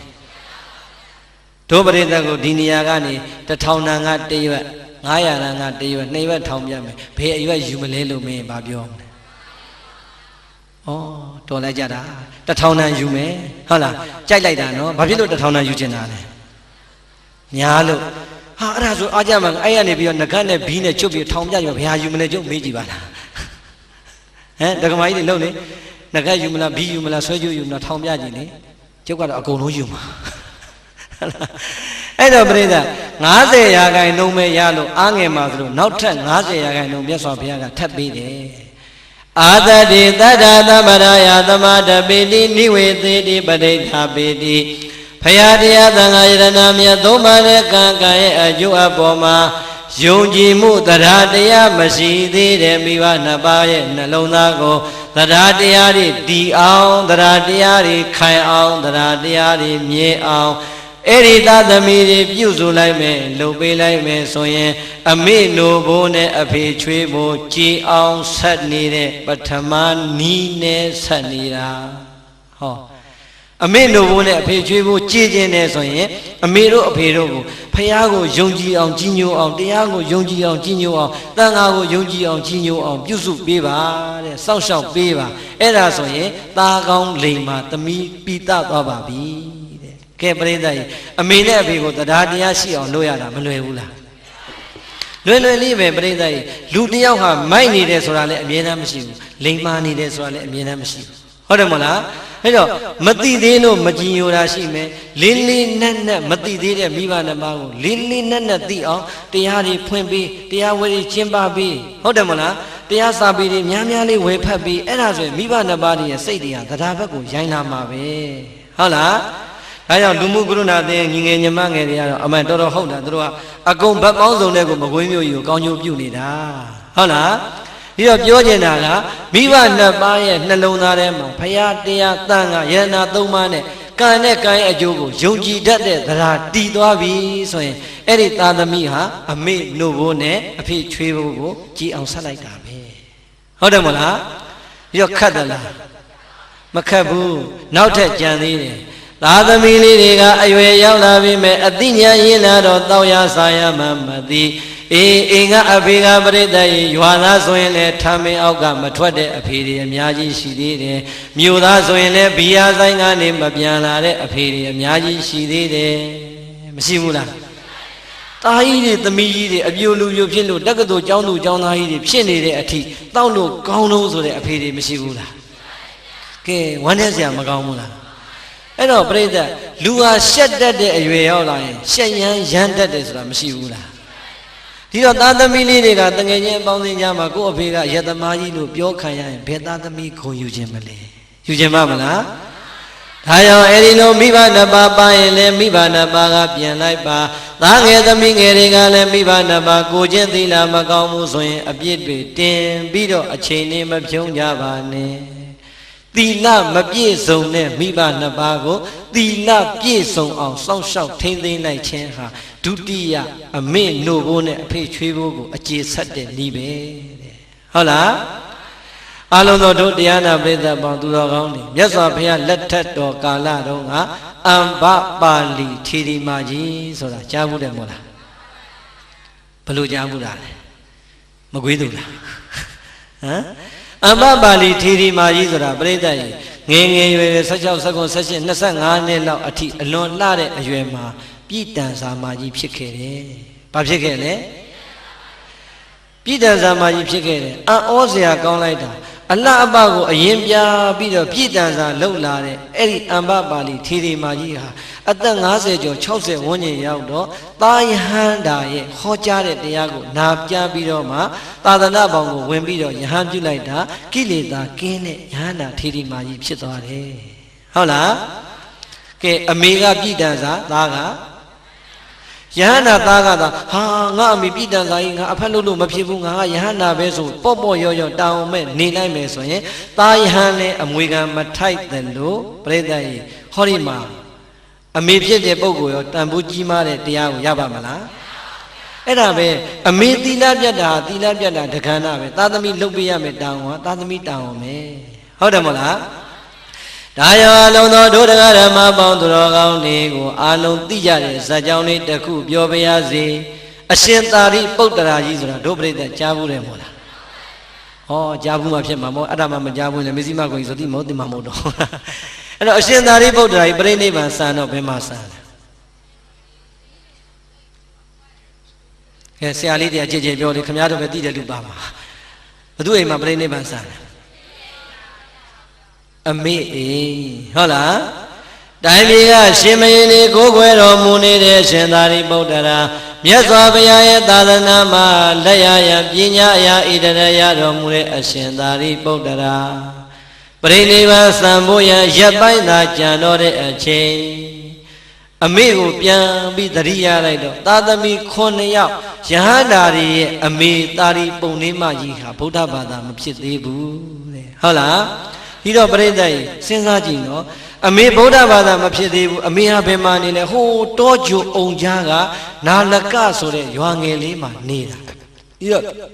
ရှင်မေကိုယ်ွယ်ခံရတဲ့ငါဟာအမေစီသွားမနေတော့ဘူးဆိုတဲ့စိတ်ဓာတ်နဲ့ထားလို့မရဘူး။ဩကြည်စမ်း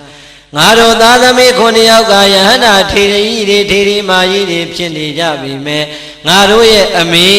တဲ့မြတ်စွာဘုရားရဲ့သာသနာမှာတရားတရားလေးတောင်းမှမပေါ်သေးပါလားဒီတော့အမွေခံမထိုက်တဲ့သာသမီတွေမှာငါတို့ပါသွားလိမ့်မယ်အမေကိုနောက်ဆုံးကျေးဇူးဆက်တဲ့အနေနဲ့ငါတရားဟောဖို့ပြန်ရမယ်တဲ့သွေးအန်တဲ့ယောဂတန်းလန်ကြီးနဲ့အမေရဲ့အိမ်ကိုပြန်တရားမရှိသေးတဲ့အမေကိုတရားတရားတွေရှိအောင်သွေးအန်တဲ့ယောဂတန်းလန်နဲ့ဟောကြားလိုက်တာ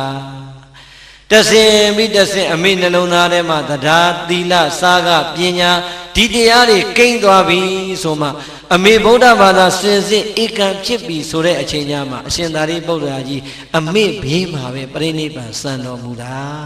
ဟုတ်လားဒီတော့အရှင်သာရိပုတ္တရာလို့မထေရမြတ်ကြီးတောင်မှပြိဋ္ဌာအမေကျေးဇူးကိုမဆက်ဖဲနဲ့ပြိဋိဘံစံရလား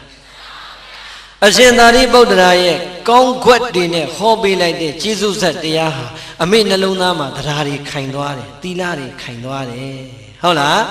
ဒါကြောင့်သာသမီဟာသာသမီပဲသာသမီဟာမိဘကိုပြစ်မှားခွင့်ရှိသလားမရှိဘူးနံပါတ်1နဲ့2ပြိဿရဲ့ဘယ်နေရာမှာရေးရေး1ဟာ100ရဲ့နောက်မှာရေးရင်ရောဘာဖတ်မလဲ1ပဲ2ရဲ့နောက်မှာရေးရင်ရော9ရဲ့နောက်မှာရေးရင်ရော1ဟာ1ပဲဟုတ်လားသာသမီကဆရာဝန်ဖြစ်ပါစေအင်ဂျင်နီယာဖြစ်ပါစေဗိုလ်ချုပ်ကြီးဖြစ်ပါစေသာသနာပိုင်ဆရာတော်ကြီးပဲဖြစ်ပါစေအေးအဲ့ဒီသားကိုမွေးဖွားလိုက်တာဘသူလဲဆိုတဲ့သမိုင်းကြောင့်ကဘယ်တော့မှဖြောက်လို့မရပါဟုတ်လားဒါကြောင့်ကိုတော်ခြင်းတလောက်တော်တက်ခြင်းတလောက်တက်အဖေနဲ့အမေဟာ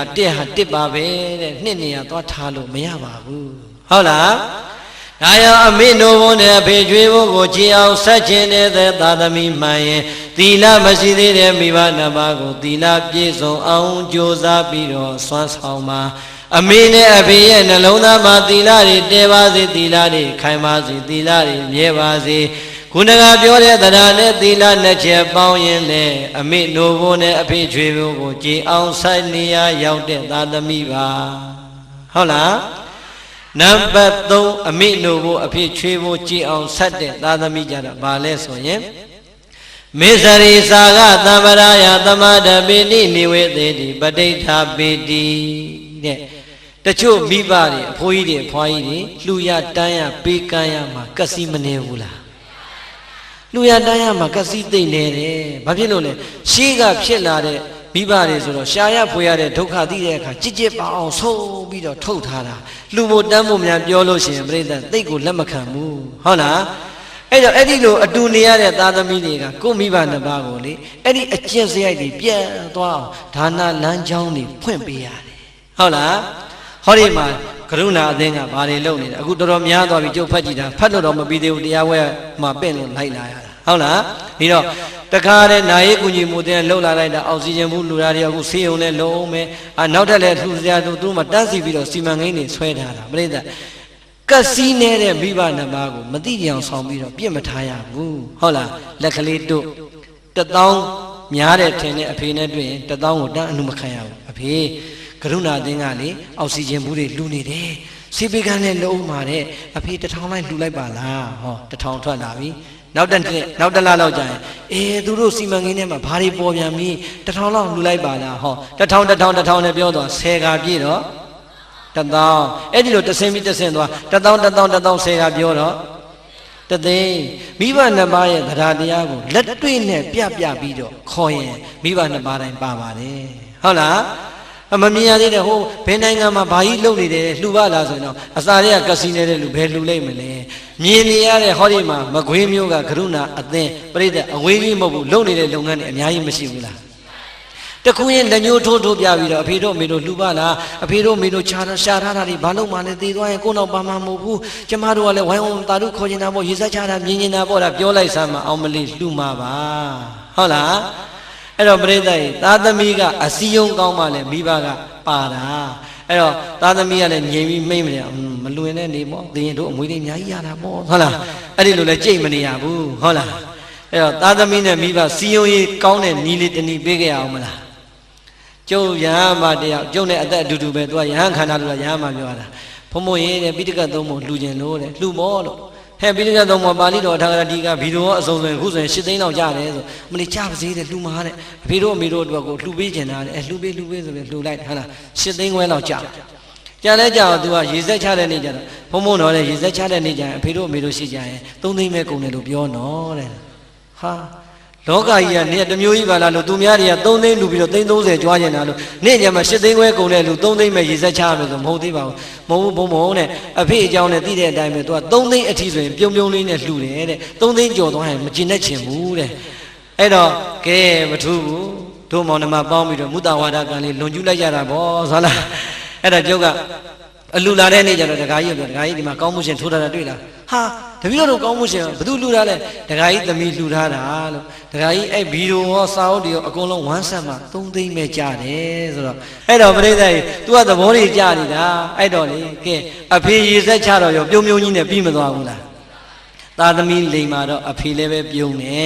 အဲ့တော့တို့မကွေးမျိုးကဒကာဒကမတွေအဖေတို့အမေတို့ဟုတ်လား10သိန်းလောက်တူပြီးတော့3သိန်းလောက်ရေစက်ချတာလိုချင်လည်းကျုပ်နဲ့ညှိကျင်လာခဲ့ပါဟုတ်လားခွင်ကြည့်လို့ရပါတယ်ဟုတ်လားဟောကျုပ်တော့မဟုတ်ပါဘူးနိုင်ရေးကုညီမှုအသင်းတော့ပါကရုဏာရှင်များအသင်းကိုလူချင်းပြောတာပါဟုတ်လားအဲ့တော့ဘာပဲပြောပြိဿသားသမီးပါနှက်ဖို့မလိုအပ်ဘူးလားလိုအပ်တယ်ကျုပ်တို့ယဉ်ကျေးတဲ့ဒကာကြီးတယောက်ရှိတယ်ဟိုဟောမှနေတာကောညံကုန်းမှနေတာသူ့အိမ်သွားရင်လေဒကာကြီးလမ်းစိတ်ပြက်နေလို့ငွေ2000လောက်တော့ကျုပ်ချီးလိုက်ပါအောင်လှူလိုက်ပါအောင်ဆိုရင်လှည့်မကြည့်တော့အဲ့တော့သားသမီးတွေဖုံးလဲအားလိုက်တာတဲ့ဆာလူခံလိုက်တယ်ပြီးတော့မှဆိုင်းဖြောလိုက်ရတာပဲတဲ့ဟုတ်လားသူ့အိမ်မှာဆိုင်းတွေအများကြီးဒကာကြီးတို့စီမှာစားတဲ့ဆန်အဆင်ပြေတယ်ဗျာအကြောင်းရောရင်တော့ဘယ်လိုလုပ်စားမှမသိဘူးဒီဆန်လေးများအကြောင်းလှူလိုက်တော့အာ2အိတ်လှူလိုက်မယ်ကိုတော့2အိတ်လှူလိုက်မယ်ဘာရမလဲအဲ့ဒီနေ့သင်္ဘောစိတ်မှာပဲထားခဲ့လိုက်တာလားဈေးကအဲ့မှာနေရတယ်အဲ့တခါကျတော့ပြိဿလူကြီးတွေကပါကြံဖန်ပြီးတော့ကစီနေတာသူတိုင်းနေမှာတိုင်းတာအဲ့တော့ငွေဆိုရင်မထိနဲ့မရဘူးရွှေဆိုရင်မထိနဲ့မရဘူးဆန်ကြတော့ရတယ်စီကြတော့ရတယ်အဲ့ဒါမနေ့ကညာစီနဲ့ဟောဆိုနဲ့ဟောပေးမယ်ဟုတ်လားဟုတ်လားအဲ့တော့ဒုပရိသစဉ်းစားတော့နှမျောတွန့်တင်နေတဲ့မိဘနှစ်ပါးကိုပေးကမ်းအောင်လှူဒန်းအောင်စွမ်းဆောင်နိုင်အဲ့ဒီသားသမီးဒီအမေနှုတ်ဝန်းနဲ့အဖေချွေးဖို့ကိုအခြေဆက်နေတဲ့နံပါတ်3နီးကိုပိုင်အောင်လုပ်နေတာဟုတ်လား ဒုပညေပညာသဗ္ဗရာယသမာဓပေတိနိဝေသေတိပဋိဋ္ဌာပေတိအေမိဘရဲ့နှုတ်ဘိုးနဲ့ချွေးဘိုးကိုကြည်အောင်ဆက်ခြင်းနဲ့ဆိုရင်တော့ပြိဿရဲ့နံပါတ်၄နည်းကပါလဲဆိုရင်ပညာမတတ်သေးတဲ့မိဘနှစ်ပါးကိုပညာဓာတ်ကြီးဖြစ်အောင်ကြိုးစားပေးပါပြိဿအမေနှုတ်ဘိုးနဲ့အဖေချွေးဘိုးအကျေဆက်တဲ့နည်းနောက်ဆုံးနည်းသည်ပညာမတတ်သေးတဲ့မိဘနှစ်ပါးကိုမလုပ်ပြရမလဲပညာသင်ပေးရမှာဘာပညာသင်ပေးမလဲ ABC သင်ပေးမှာဟမ်ပြိဿပညာနဲ့ပြောနေတာလောကီပညာလောကုတ္တရာပညာမရှိဘူးလားဒီအဖေနဲ့အမေသွားပြီးခုကြမှာအာသုံးလုံးသင်လို့ရပါအောင်မလား ABC သင်လို့ရပါအောင်မလားမသင်နဲ့တော့ဟုတ်လားဟောဒီဘဝမှာတတ်သမျှပညာတွေဘလောက်ပင်တတ်ပါစေဘလောက်ပင်တော်ပါစေဝေဒုဂုံတို့ဒီဂရီတွေပြိဿရဲ့ဘလောက်ပင်များပါစေတဘဝတဏ္ဍစာတော်မှမနှဲကိုဝအောင်ရှာရတာပါဟုတ်တယ်မို့လားကဲများတို့ရတဲ့ BA BSc ပွဲရှာမနေဘူးလားတလားကိုကျွေးမနေအောင်မနဲ့စားမနေအောင်လားအဲ့တော့ပြိဿဒါကြီးကိုပညာကြီးပဲအစစ်ကြီးပဲဆိုကင်ဆုပ်မာနတွေတက်မနေနဲ့မစ္စည်းမကိုကြီးဒေါက်တာဘဏ္ဍဘွဲ့ရပြိဿအမေဘဏ္ဍဘွဲ့ရမဟောပဲနဲ့ရပါမလားဟောရတာပဲဟုတ်လားဟောမှပဲအလုပ်ဖြစ်တာဟုတ်ဒီတော့ဘုန်းကြီးလည်းပဲဘွဲ့ရတော့လဲဟောမှအလုပ်ဖြစ်တာလူလည်းပဲဘွဲ့ရလဲအလုပ်လုံးမှစားရတာပဲဒီတော့ဒီပညာကိုပညာအစစ်လို့ပြောလို့ရပါမလားသို့တော့လောကအနေနဲ့ဆိုရင်မပြည့်စုံလို့ရပါမှာသို့တော့ပြိဿဒီလောက်နဲ့ယက်ထားလို့မပြီးဘူးအမေတော်အဖေတော်ရဲ့ယုတ်တရားနာတရားမှာဝိပဿနာတရားမှာမရှုပွားသေးရင်ဝိပဿနာဉာဏ်ဆိုတာလဲနှလုံးသားထဲမှာပေါ်လာမှာမဟုတ်ပါဘူးအဲဒီကတစ်ဆင့်မြင်အောင်ကျင့်လိုက်တဲ့မဉဏ်ဘုံဉဏ်ပညာဆိုတာလဲမိဘနှစ်ပါးရဲ့အသိဉာဏ်ထဲမှာတွေ့မှာမဟုတ်ပါဘူးတဲ့ဒါကြောင့်အဖေတို့အမေတို့ရဲ့နှလုံးသားမှာဝိပဿနာဉာဏ်မဉဏ်ဘုံဉဏ်တရားကောင်းတွေတွေ့ဖို့ရန်အတွက်မိဘနှစ်ပါးကိုတရားအားထုတ်နိုင်အောင်စီစဉ်ပေးပါဟုတ်လားမိဘနှစ်ပါးကိုတရားအားထုတ်နိုင်အောင်တရားတွေနာနိုင်အောင်တရားသူတရားမြတ်တွေရအောင်ကြိုးစားပေးလိုက်တဲ့သာသမီမိဘနှစ်ပါးရဲ့နှလုံးသားမှာတရားတွေတည်သွားပြီခိုင်သွားပြီဆိုရင်အဲ့ဒါအမေတို့ကိုနဲ့အဖေချွေးဖို့ကိုကြည်အောင်ဆက်လိုက်တဲ့သာသမီပြီးသားသွားပြီတဲ့ကဲတို့တရားနာပရိသတ်တွေအမေနဲ့အဖေကိုတရားစခန်းဘယ်နှခါပို့ပြီးပြီလဲလူ1000ကျော်လောက်ကဖြန်တော့မဖြစ်ဘူးအမေနဲ့အဖေကိုလည်းတရားစခန်းတခါမှမပို့သေးပါဘူးတပည့်တော်တို့ကလည်းမသေးသေးဘူးထင်တို့သွားဖို့တော့မစင်စားသေးပါဘူးဟုတ်လားအဲ့တော့ပြိဿစဉ်းစားနော်မိဘနှစ်ပါးရဲ့ဘဝဟာကိုယ့်ကိုလူလားမြောင်အောင်လှုပ်ကြွေးခဲ့ပြီးပညာတတ်အောင်သင်ပေးခဲ့ပြီးအိမ်တော်ရသားတွေချပေးခဲ့ပြီး60ကျော်လာတဲ့အမေနဲ့အဖေရဲ့ဘဝမှာဘဝတန်တရာခရီးအတွက်အမြဲဆုံးဖြစ်တဲ့ဝိပဿနာတရားလေးမှာအာထုတ်ခွင့်ရမသွားဘူးအာထုတ်ခွင့်ရအောင်စီစဉ်မပေးလိုက်နိုင်ဘူးဆိုရင်ပြိဿအမေအဖေသေးလို့ငုန်းနေတာအလကားပဲဟုတ်တယ်မလားဒါကြောင့်မိဘနှစ်ပါးရဲ့နှလုံးသားမှာတရားတရားမရှိရင်တရားတရားတွေတည်လာအောင်သီလတွေမရှိရင်သီလတွေပြည့်စုံလာအောင်ပေးကမ်းစွန့်ကြဲတဲ့စိတ်ဓာတ်တွေမပေါ်ရင်ပေးကမ်းစွန့်ကြဲခြင်းလာအောင်ဝိပဿနာတရားတွေအာမထုတ်ခြင်းသေးရင်ဝိပဿနာတရားတွေအာထုတ်ဖြစ်အောင်ကြိုးစားပေးမယ်ဆိုရင်တဲ့အမေနိုဘိုးနဲ့အဖေချွေးဘိုးကိုကြည်အောင်ဆက်လိုက်တဲ့သာသမီပြီးသားပါပြီဟုတ်လားဘေကဝေပရိသတ်လေးပါးจิตသားจิตသမီးတို့ဣဒဝတ္တဤမြတ်သောတည်မြဲခြင်းခိုင်မြဲခြင်းတို့ဖြင့်မာတာပိတရံမိဘနှစ်ပါးတို့ရဲ့အပေါ်မှာဝါမိဘနှစ်ပါးတို့ကိုဟောကတေစာကျေးဇူးတွေပြန်လဲပေးဆက်ပြည်တည်လဲဟောတိဖြစ်ပါ၏ပฏิကတေစာမိဘနှစ်ပါးရဲ့ကျေးဇူးတွေကိုအတုတ်တပံပြန်လဲပေးဆက်ပြည်တည်လဲဟောတိဖြစ်ပါ၏ဣတိသောဘဂဝါဘုန်းတော်6ပါးသခင်ဘုရားရှင်ကိုရောမြတ်ကြီးသည်အဟောစာကရုဏာရှိသွားမေတ္တာအဖြင့်မိန်ကြတော်မူခဲ့ပါပေသတည်း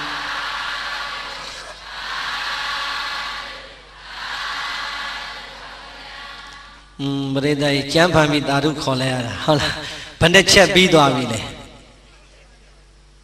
ဘယ်နှချက်ပြီးသွားပြီလဲစောစောဘယ်နှချက်ပြီးသွားပြီလဲနှစ်ခုပေါင်းတော့အတိတ်ပြီးတာမဟုတ်ဘူးနော်တကယ်ဖျားစုပြောတာဟုတ်လား မိဘနှစ်ပါးရဲ့အပေါ်မှာမျောလင့်နေတဲ့မျောလင့်ချက်ကိုပစ္စည်းနဲ့ကျေစုပေးဆက်လိုက်မယ်မိဘနှစ်ပါးရဲ့အပေါ်မှာတရားသီလစာကပညာတွေခိုင်မြဲအောင်ကြိုးစားလိုက်မယ်ဆိုရင်အဲ့ဒီသာသမီအမေနဲ့အဖေကိုပစ္စည်းနဲ့လည်းကျေစုပေးဆက်ရရောက်တယ်တရားဓမ္မနဲ့လည်းကျေစုပေးဆက်ရရောက်ပါတယ်ဟုတ်လားပြိဿတော်လူတအုပ်ကြီးအကျယ်ကြီးဆိုမယ်သာဓုခေါ်တာကြတော့မော်လမြိုင်လောက်မကျယ်ဘူးသာဓုကြည့်ရတာဟင်းမကောင်းမဲနဲ့စားလာပုံရတာကျုပ်တို့ကဘုန်းကြီးတွေကလေတရားဘလောက်ရှိကြီးပြိဿများရင်မမောဘူးသာဓုတန်တာကျယ်လိုက်မယ်ဆိုရင်ပလင်ပေါ်မှာမြောက်ကြွနေသလားအောင်မရတယ်အဲ့ဒီလိုအရသာရှိတာပြိဿကသာဓုတန်တိုးတိုးလေးဆိုဩငါတရားရှိလို့များစိတ်ကုန်ကြပြီလားမသိဘူးလို့အောင်းမိပြီးတော့ရှေ့ဘာလို့ရမှမသိဘူးဖြစ်နေတာပြိဿကစိတ်ကုန်သွားပြီလားတဏှာကြီးတော့မခွဲသေးပါဘူးဟုတ်လားအဲ့တော့ပရိသတ်ကကြဲကြဲလေးသာဓုမရောရင်ပလင်မွားဘုန်းကြီးကအမောဖောက်လာပြီးတော့ဆင်းပြေခြင်းစိတ်ပေါက်လာတာ3 နာရီဆိုမှတနာရီခွဲနဲ့ပြန်သွားလိုက်ပါဟုတ်လားအဲ့တော့အယောကောင်းမှအမောတတ်တာဟုတ်လားခင်ဗျားတို့ကဒါမကွေးမြို့ပေါ်မလို့လားမသိဘူးကျွတ်တို့ဝမ်းနဲ့မြို့လေကျွတ်တို့ရွာတွေမှာတရားဟောရင်ဒါအကြီးဖို့ကောင်းတာဟုတ်လားဟာဘာတွေပါလာလဲမလဲပဲရှိတဲ့လူကပဲတောင်းလိုက်ရှေ့မှာချတာဘုန်းကြီးရှိမှာပဲတောင်းနေဆန်တောင်းနေကြက်သွန်တောင်းနေရှိတာတဲ့ကိုငွေဥသီးတွေရောအကုန်လုံးယူချတာဆန်တောင်းနေရောအဲ့တော့ကျွတ်တို့ဒေသမှာပြောပါတယ်ဒကမာကြီးတယောက်ကတရားပွဲကျင်းပတာဥဆောင်တာပေါ့လေကဲညကြရင်လာခဲ့ကြအောင်ဘာတင်းထောက်တွင်ဝင်ထွက်မိုးလင်းရတဲ့ဝါလုံးပတ်ပြီးတော့စီးယုံလိုက်တာပြိဿရဲ့ညတရားပွဲတာရောက်သွားတယ်သူအိမ်မပြန်သေးဘူးအဲ့တော့တရားပွဲအချိန်လေးရောက်ရွာတွေကလာကြတာပေါ့ဆန်တောင်းစီတောင်းပဲတောင်းငရုတ်ဒီသူကလည်းသူတောင်းလေးတွေနဲ့လာကြတာ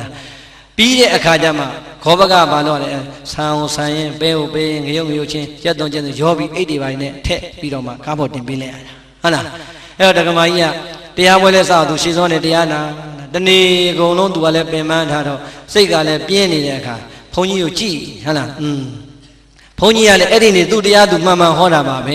ဟောနေတဲ့အချိန်ကျမှဒကမာကြီးကတရားတဲ့စိတ်မပါပဲဟိုတွေနဲ့ဘာတွေတော့ငါမနေ့ကအိမ်ကပြလောင်ထွက်လာအိမ်တော့မခက်ခဲမှုတော့ဟုတ်လားအိမ်တော့မခက်ခဲတာအဲ့ကြမှာသတိရပြီးတော့သွားပြီကုန်ပြီထင်တယ်ခက်ကလည်းတခိုးကြဖို့ပေါ်ပါပြီတဲ့ဟုတ်လားအဲ့တော့အိမ်ကိုစိတ်ရောက်သွားလိုက်တာပြိဿကြီးတရားကိုဖြောင်းဖြောင်းနာလို့ပြန်ဟိုဘက်လှည့်လိုက်ဒီဘက်လှည့်လိုက်ဟိုဘက်မျက်စောင်းထိုးလိုက်ဒီဘက်မျက်စောင်းထိုးလိုက်ထိုးရင်နဲ့ဘသူစီရောက်လဲဘုန်းကြီးကိုကြည့်လို့မလင်းတော့ရှည်လိုက်တာမပြီးနိုင်ဘူးဟုတ်လားအိမ်သာကုံသွားရင်ဒင်းမနှက်ဖန်လမ်းစိတ်မလူတော့ဘူးဟုတ်လားစိတ်တူနဲ့ဘုန်းကြီးအန်ကျိတ်မော့ကြည့်နေပြီးတော့ဘာသွားတွေ့တော့ရှေ့ကပဲတောင်းနေဆန်တောင်းနေရလဲပွားလန်းနေကြည့်ပဲမလီပြီးရင်ငါဒါတွေလိုက်ပေါင်းရင်ကိုအချိန်ကတော်တော်နိုင်ဝက်လောက်ကုန်အောင်ပါကဲမထူးဘူးဟောစံကိုတော်လဲဟောကျင်တော့ဟောကိုလဲကိုတောင်းနဲ့ခုတည်းကရောထားတော့မယ်ပဲဆန်းရောထားတော့မယ်ပေါ့ရောတော့မယ်ဆိုဟိုနာတောင်းလေးဒီနာရွှေနီးရဆွဲပြီးတော့သူကြည့်ဒီလောက်အလိုက်မသိတဲ့ကိုတော့မနှက်ကြရင်တော့ကြောင်ရွေးပြီတော့ဟိုက်ပဲနဲ့ဟောဒီဆန်ကရောကိုထည့်လိုက်အောင်ဟုတ်လားစိတ်တူနဲ့ပဲတောင်းကြီးဆန်တောင်းကြီးနဲ့ကပ်ပြီးတော့သူ့လက်ပိန်ပိန်လေးနဲ့မကြည့်ဟုတ်လားမကြည့်ရွေးမနှက်ဖန်ရွေးပြီတော့ဟုတ်လားစိတ်ကလည်းတူနဲ့တခါတည်းပဲတောင်းကြီးမကြည့်နိုင်ရင်သူတခါတည်းရောတော့မယ်ဘုန်းကြီးကလည်းပလင်မွားကြည့်နေဒကမကြီးလှုပ်စီနဲ့ဘာလုပ်နေပါလဲဟုတ်လားအဲ့တော့ပဲတောင်းကြီးဆန်တောင်းကြီးရွေးဘုန်းကြီးဒုက္ခပဲမမြင်မဆန်းနဲ့ဟိုမှာပဲနဲ့ဆန်နဲ့ရောတော့မယ်ဟုတ်လားဒကမကြီးအဲ့ဒါပဲတွေသွားမရောနဲ့လို့ပြောရင်လည်းဘုန်းကြီးလောဘကြီးတာလူတီအောင်မယ်ဟုတ်လားအဲ့တော့ဒုက္ခပဲမောငါတော့တောင်းမှာကြောက်မှာသကောမရှိမမ်းမရှိတညာလုံးဟောတာမောရတဲ့အထက်မနှက်ဖန်ဒီပဲနဲ့ဆန္ဒတဏီကုန်ယူရတော့သွားပြီဟုတ်လားဘုန်းကြီးကလည်းပလင်မောနဲ့အဟောမဖြောင်းတော့အောက်ကဒကမလည်းအနာမဖြောင်းတော့ဟုတ်လားကဲဒီလောက်တော့လည်းမသိတဲ့ကတော့မောဇံပြီးရွေးအောင်ဟဲ့ဆိုပြီးတော့ဆန်တော့မနှက်တိုင်နဲ့မတဲ့ပဲတောင်းထဲမှာနှခမ်းတင်မတော့တဲ့အချိန်လေးရောက်ရင်ဘုန်းကြီးကမတတ်နိုင်တော့ဘူးဟေးဆိုလေးတန်ပြောင်းဘုဇတိတိဘုဒ္ဓဘုဇတိတိဘုဒ္ဓဆိုတော့လေးတန်လေးနှွဲ့ပြလိုက်တော့ဒကမကြီးကမော့ဟဲ့ငါဘုန်းကြီးဟောရှော့ဖြစ်သွားပါလားဘလို့ဖြစ်တာလားမော့ကြည့်ပြီးတော့ဒကမာကြီးမော့ကြည့်တဲ့အချိန်ကျမှမျက်လုံးချင်းစုံတော့ဘုန်းကြီးကအထာလေးနဲ့ဘုဇတိတိဘုဒ္ဓပင်နဲ့ဆန်နဲ့မယောငါမပြောရင်ရောတော်မီရောဘဂဝါအကျင့်ဘုရားရှင်ကိုရောမြတ်ကြီးသည်ဆန္ဒဘုန်းကြီးကအထာလေးနဲ့လို့လိုက်တော့မှဒကမာကြီးကဘယ်နဲ့ဘုန်းကြီးပဲတွေဆန်နေလဲပါလေဘာတွေဟောနေတာခါလားဘုန်းကြီးမော့ကြည့်ပြီးတဲ့အချိန်ဒကမာကြီးမော့ကြည့်တဲ့အချိန်ဘုန်းကြီးကနောက်တစ်ချိန်ထပ်ပြီးတော့မျက်လုံးချင်းစုံမှလက်လေးနဲ့ကံကဘုဇတိတိဘုဒ္ဓပင်နဲ့ဆန်းနဲ့မယောငါမပြောရင်ရောတော်မီရောဘဂဝါအကျင့်ဘုရားရှင်ကိုရောမြတ်ကြီးသည်ဆိုတော့မှဒကမာကြီးသဘောပေါက်တယ်ဩတဲ့ဘုန်းကြီးငါရောမှတိသွားပြီတဲ့ရောတော့ဘူးဆိုအဲ့ကြမှာတောင်းလေးပြန်ချတာဟုတ်လား ကဲတရားဝဲပြီးမှပင်းလေးပင်းဆိုင်ရောတော့ဘုန်းကြီးနောက်ထပ်မောစရာကြံသေးလားအဲ့တော့အယောမှန်မှအမောတတ်တာဟုတ်လားခုလဲဟောမို့ပရိသတ်တတိဆိုရင်တာတူလေးတော့ကြဲကြဲခေါ်မှာပေါ့ပလင်မွားဘုန်းကြီးဟာငါဟောတာများမကြိုက်တော့ဘူးလားတတိကလည်းတူလိုက်တာတာတူကလည်းတူလိုက်တာဆိုရင်စိတ်ပြတ်တယ်ဟုတ်လားအဲ့ဒါဒီကကြည့်လို့နော်ဘုဇတိတိဘုံတော်နဲ့တွေ့မယ်ဟမ်အဲ့တော့ပရိသတ်အခုမိဘနှစ်ပါးရဲ့ကျေးဇူးကိုကျေအောင်ဆက်တဲ့နည်းတွေရမသွားဘူးလားကဲအဲ့ဒီကျေအောင်ဆက်တဲ့နည်းတွေသာသိလိုက်တယ်ကိုသုံးသက်ကြည့်စမ်းပစ္စည်းနဲ့ကျေးဇူးဆက်ရမယ်ငါးနည်းဟာကိုယ့်အတွက်ပြည့်စုံပြီလားတရားနဲ့ကျေးဇူးဆက်ရမယ်နည်းရောပြည့်စုံပြီလားမပြည့်စုံသေးဘူးအရှင်သာရိပုတ္တရာလိုပုဂ္ဂိုလ်ကြီးတောင်မှအမေနို့ဘိုးကိုကျေအောင်မဆက်ဖဲနဲ့ဒီလောကတွေကပြန်ထွက်သွားရတာအရှင်သာရိပုတ္တရာမထေရမြတ်ကြီးလည်းပဲဟောဒီလောကကြီးတွေကမထွက်ခင်အချိန်လေးမှာအမေတို့ကိုကြည်အောင်အမေအဖေချွေးဖို့ကိုကြည်အောင်အမေကိုနောက်ဆုံးကျေးဇူးဆက်တရားဟောကြားပြီးတော့အမေနှလုံးသားမှာတရားသီလစာကပညာတရားတွေကိုတည်တတ်စေခဲ့ပါတယ်ပြိဿရေရှင်တော်မြတ်ဖရာဆိုရင်လည်းကြည်လိုက်ကြပါဦးမြတ်စွာဘုရားရဲ့မေတော်မာယာပြိဋိနိနတ်ရွာစံပြီးတဲ့အချိန်မိတွေတော်ခေါရမီကပဲရှင်တော်မြတ်ဖရာကိုမွေးဖွားရင်းနဲ့မကြည်ပြင်းခဲ့ရဘူးလားဒီတော့မေတော်မာယာ9ရက်အတွင်းနဲ့ရွာဆန်သွားတဲ့အခါကျတော့မြတ်စွာဘုရားလူလားပြောင်းလို့သားကြီးလူလားဖျားဖြစ်တဲ့အချိန်မှာအမေလောကမှာရှိသေးရဲ့လားမရှိတော့ဘူးသို့တော်ပြိဿရဲ့အမေဘယ်မှာရှိသလဲဆိုတာတပ်ပိညုတရွှေဉဏ်တော်နဲ့ကြည့်လိုက်တော့အမေဘယ်မှာရောက်နေတယ်ဒါဝရိသနတ်ပြည်မှာရောက်နေတဲ့အမေရဲ့ကျေးဇူးတွေအမေဒီအဲ့ဒီအချိန်မှာနတ်သားကြီးတယောက်ဖြစ်နေပြီမဲ့လောကီလူဘဝတုန်းကအမေကိုကျေးဇူးမဆန်ရတဲ့ဘုရားရှင်အမေကိုကျေးဇူးတရားတွေတုံ့ဆက်ခြင်းတဲ့အတွက်ကြောင့်တာဝရိန္ဒနတ်ပြည်မှာတဝါဝါကတ်တော်မူလို့အဘိဓမ္မာတရားဟောကြားရင်းနဲ့အမေဖြစ်ခဲ့တဲ့နတ်သားကိုကျေးဇူးဆက်တော်မူခဲ့ပါတယ်။ကဲမြတ်စွာဘုရားရောကျေးဇူးမဆက်ဘူးလား။ဆက်တယ်မြတ်စွာဘုရားကျေးဇူးဆက်တရားဟောကြားလိုက်မှမေတော်မိနတ်သားဟာအဲ့ဒီအချိန်ကျမှသောတာပန်တည်တာဟုတ်လားဒီတော့အရှင်သာရိပုတ္တရာမထေရမြတ်ကြီးကျေးဇူးအဆက်ကောင်းတဲ့အတွက်ကြောင့်အမေဒီဘုရားတရားသံဃာယရဏမြတ်သုံးပါးကိုယုံကြည်သွားတယ်သီလပြည့်စုံသွားတယ်ပေကံစွန်ခြင်းလူရန်သွားတယ်ယုတ်တရားနံတရားအပေါ်မှာဝိပဿနာတရားတွေနဲ့ရှုမှတ်ပွားများလို့အထုံတော်မူသွားပါတယ်ရှင်တော်မြတ်ဘုရားရဲ့ကျေးဇူးအဆက်ကောင်းတဲ့ပုံစံတွေကြောင့်မေတော်ဖြစ်ခဲ့တဲ့နတ်သားနဲ့တကွာဒါဝရိန္ဒနတ်ပြည်ကနတ်တွေတော်သောတာပန်တည်တဲ့ပုဂ္ဂိုလ်တွေတည်ကြတယ်တရားတို့တရားမြတ်တွေနာကြားခွင့်ရတဲ့ပုဂ္ဂိုလ်တွေလည်းမြောင်များစွာရခဲ့ပါတယ်ဒီတော့ဖယားလည်းကျေးဇူးဆက်ရတာပါပဲအရှင်သာရိပုတ္တရာလည်းကျေးဇူးဆက်ရတာပါပဲဒီပုဂ္ဂိုလ်ကြီးတောင်မှကျေးဇူးဆက်ပြီးမှလောကကြီးကပြန်ထွက်သွားတယ်ဆိုရင်ကျေးဇူးမဆက်ဖဲနဲ့သာကျုပ်တို့ခမည်းတော်သွားကြရင်ပြိဿရေဘယ်ကိုရောက်မယ်လို့ထင်ပါသလဲပျော်တဲ့လူတွေသွားကြကျုပ်တို့တော့မလိုက်နိုင်ဘူးနေခဲ့မယ်ဟုတ်လားဟမ်အဲ့တော့ကျုပ်တို့ဆိုတော့ကျုပ်ပြောမယ်ကျုပ်ကလည်းပြောရင်အာတွေ့နိုင်မရတော့ဟုတ်လားခမည်းတော်ဒီမကွေးမှာကျုပ်တို့သုံးတာအတူတူပေါ့ကျုပ်တို့အညာသားတွေကကျုပ်ပဲသုံးတာလေအဲ့ဒါလေအောက်ဖက်ရောက်သွားရင်မရဘူးဟုတ်လားအညာသားတွေခေါ်တဲ့တရားထဲမှာကျန်တာတွေအကုန်ကြိုက်တယ်အဲ့ကျုပ်ဆိုကြီးကိုမုန်းတာလေဟုတ်လားဒုက္ခပဲကျုပ်တို့ကလည်းငယ်ငယ်တည်းကကျုပ်နဲ့ပဲကြီးလာတော့ကျုပ်ပဲပြောတတ်တယ်ပြောဟုတ်လားမုန်းပါတယ်ဆိုတော့နှစ်ကြော့လောက်ထပ်ထပ်ပြောနေဟုတ်လားအဲ့တော့တခါကြရင်သူတို့ပြောတယ်တော်ရန်အပြစ်မပြောနဲ့လို့အညာမှာကခင်များကျွန်တော်ဖြာကျုံတော်တင့်လျော်အောင်ဟဲ့ပြောပါကွနင်သုံးငါသုံးအရင်သုံးတစ်သလုံးကွမပြောနဲ့ဆိုပြီးတော့ဆရာတွေကရေကြီးမှုစကားသင်တော့အဲ့တိုင်းသင်တာခင်များကျွန်တော်ဖြာကျုံတော်ဆိုတာရိုင်းတဲ့စကားမဟုတ်ပါဘူးလို့ကဲပြိဿရိုင်းသလားတော်ရန်မပြောနဲ့ရန်ကုန်ရောက်ရင်မှတ်တာနော်ကျမတို့နဲ့ကျင့်ခဲ့ဟုတ်လားရှင်နဲ့ကျမတို့ကျင့်ခဲ့ဟုတ်လားကျုပ်တို့ရွာကလေးတွေမြို့ခေါ်လာတဲ့အခါကျတော့ဟိုရောက်ရင်ဆရာတော်ပဲကျုပ်တွေတော်တယ်မပြောနဲ့နော်ရှင်နဲ့ကျမနဲ့ပြောရှင်နဲ့ကျမနဲ့ပြောထက်တယ်ပြောနေဟုတ်လားကလေးတွေကလည်းအဲ့ဒါကိုသင်နေတယ်ပတ်လို့ဟုတ်လားဒီလဲရောက်ဟဲ့ဆမ်းပြီးဆိုရှင်နဲ့ကျမသူထူတာရှင်မဟုတ်တော့ဘုန်းကြီးကရှင်နဲ့ကျမနဲ့ပြောဆိုတော့နှစ်ခုပေါင်းတစ်ခုမှတ်နေတာဟုတ်လားဟဲ့ဆမ်းပြီးလာသားရှင်နဲ့ကျမဟုတ်လားခုလဲသင်လဲတေချာသင်ခဲ့ကြအောင်ဟုတ်လားအဲ့တော့ကျုပ်ကကျုပ်ပြောနေတဲ့အခါကျတော့မကြိုက်တော့လေ ဒုက္ခပဲလို့ကျုပ်တို့စီမှာလို့ကျုပ်ဆိုတာမရိုင်းပါဘူးခင်များလည်းမရိုင်းဘူးနော်လို့ခင်များကြီးဆိုရင်တော့ရိုင်းတယ်လို့ဟုတ်တယ်မလားခင်များကြီးကျုပ်ကိုဒီတိုင်းမကြည့်နဲ့ခင်များကြီးဒီတိုင်းမပြောနဲ့ဆိုရင်မရိုင်းဘူးလားခင်များဆိုတာရိုင်းသလားမရိုင်းဘူးအဲ့တော့ကျုပ်ကပြောတယ်ခင်ဗျားတို့တော်ရန်အပြစ်မတင်နဲ့လို့တစ်ခါမှကိုမှန်တယ်ထင်ပြီးတော့မှားနေတာတွေအများကြီးနော်လို့ကျုပ်အဖြစ်လေးပြောပြမယ်ဆိုပြောပြခဲ့တယ်ဟုတ်လားအဲ့ဒီကျမှသူတို့သဘောပေါက်သွားတယ်ကျုပ်ပြောခဲ့တဲ့အကျုပ်ဖြစ်ခဲ့တဲ့အဖြစ်ကလည်းပြိဿတော်တော်ဝမ်းနည်းစရာဦးဇင်းက95ဟိုးချင်းပြည်နယ်ပလက်ဝသာသနာပြုသွားသေးတယ်အဲ့ပလက်ဝမှာဘာတွေရှိလဲခမီးလူမျိုးတွေချင်းလူမျိုးတွေမီဇိုလူမျိုးတွေတက်လူမျိုးတွေအဲ့လိုလူမျိုးတွေများတာအဲ့တော့လူမျိုးတစ်မျိုးရဲ့စကားပေါ့လေအဲ့ဒီလူမျိုးတစ်မျိုးရဲ့စကားကိုကျုပ်ကသင်လိုက်တာမသင်လို့လည်းမရအောင်အဲ့ဒီလူမျိုးတွေအဲ့ဒီပလက်ဝမြို့မှာကြီးစိုးတဲ့အခါကျတော့ကျုပ်ကနေเจ้าမှာเจ้าသားလေးတယ်လေအဲ့ဒီလူမျိုးတွေပဲကျုပ်မွေးတာဒီတော့ဖြစ်ပုံကပြိဿကြီးလူမျိုးကြီးခေါင်းဆောင်တခါကြီးရဲ့သမီးကเจ้าဆရာမအကုန်လုံးပြောရရင်တော့အပြိုကြီးဟုတ်လား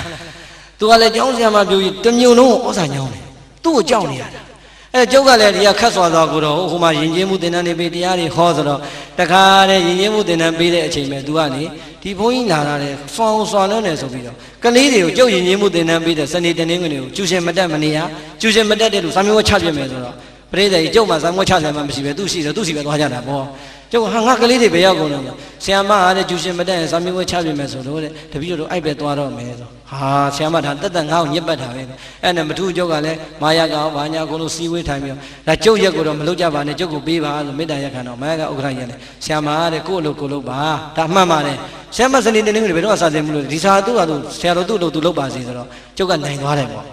နိုင်သွားတယ်ပြိဿကြီးကျုပ်စာသင်ခွင့်တော့ရတော့တယ်ဆရာမနဲ့ကျုံနေရတော့ရှင်ခန်းကိုပြတ်ရောက်တာဟုတ်လား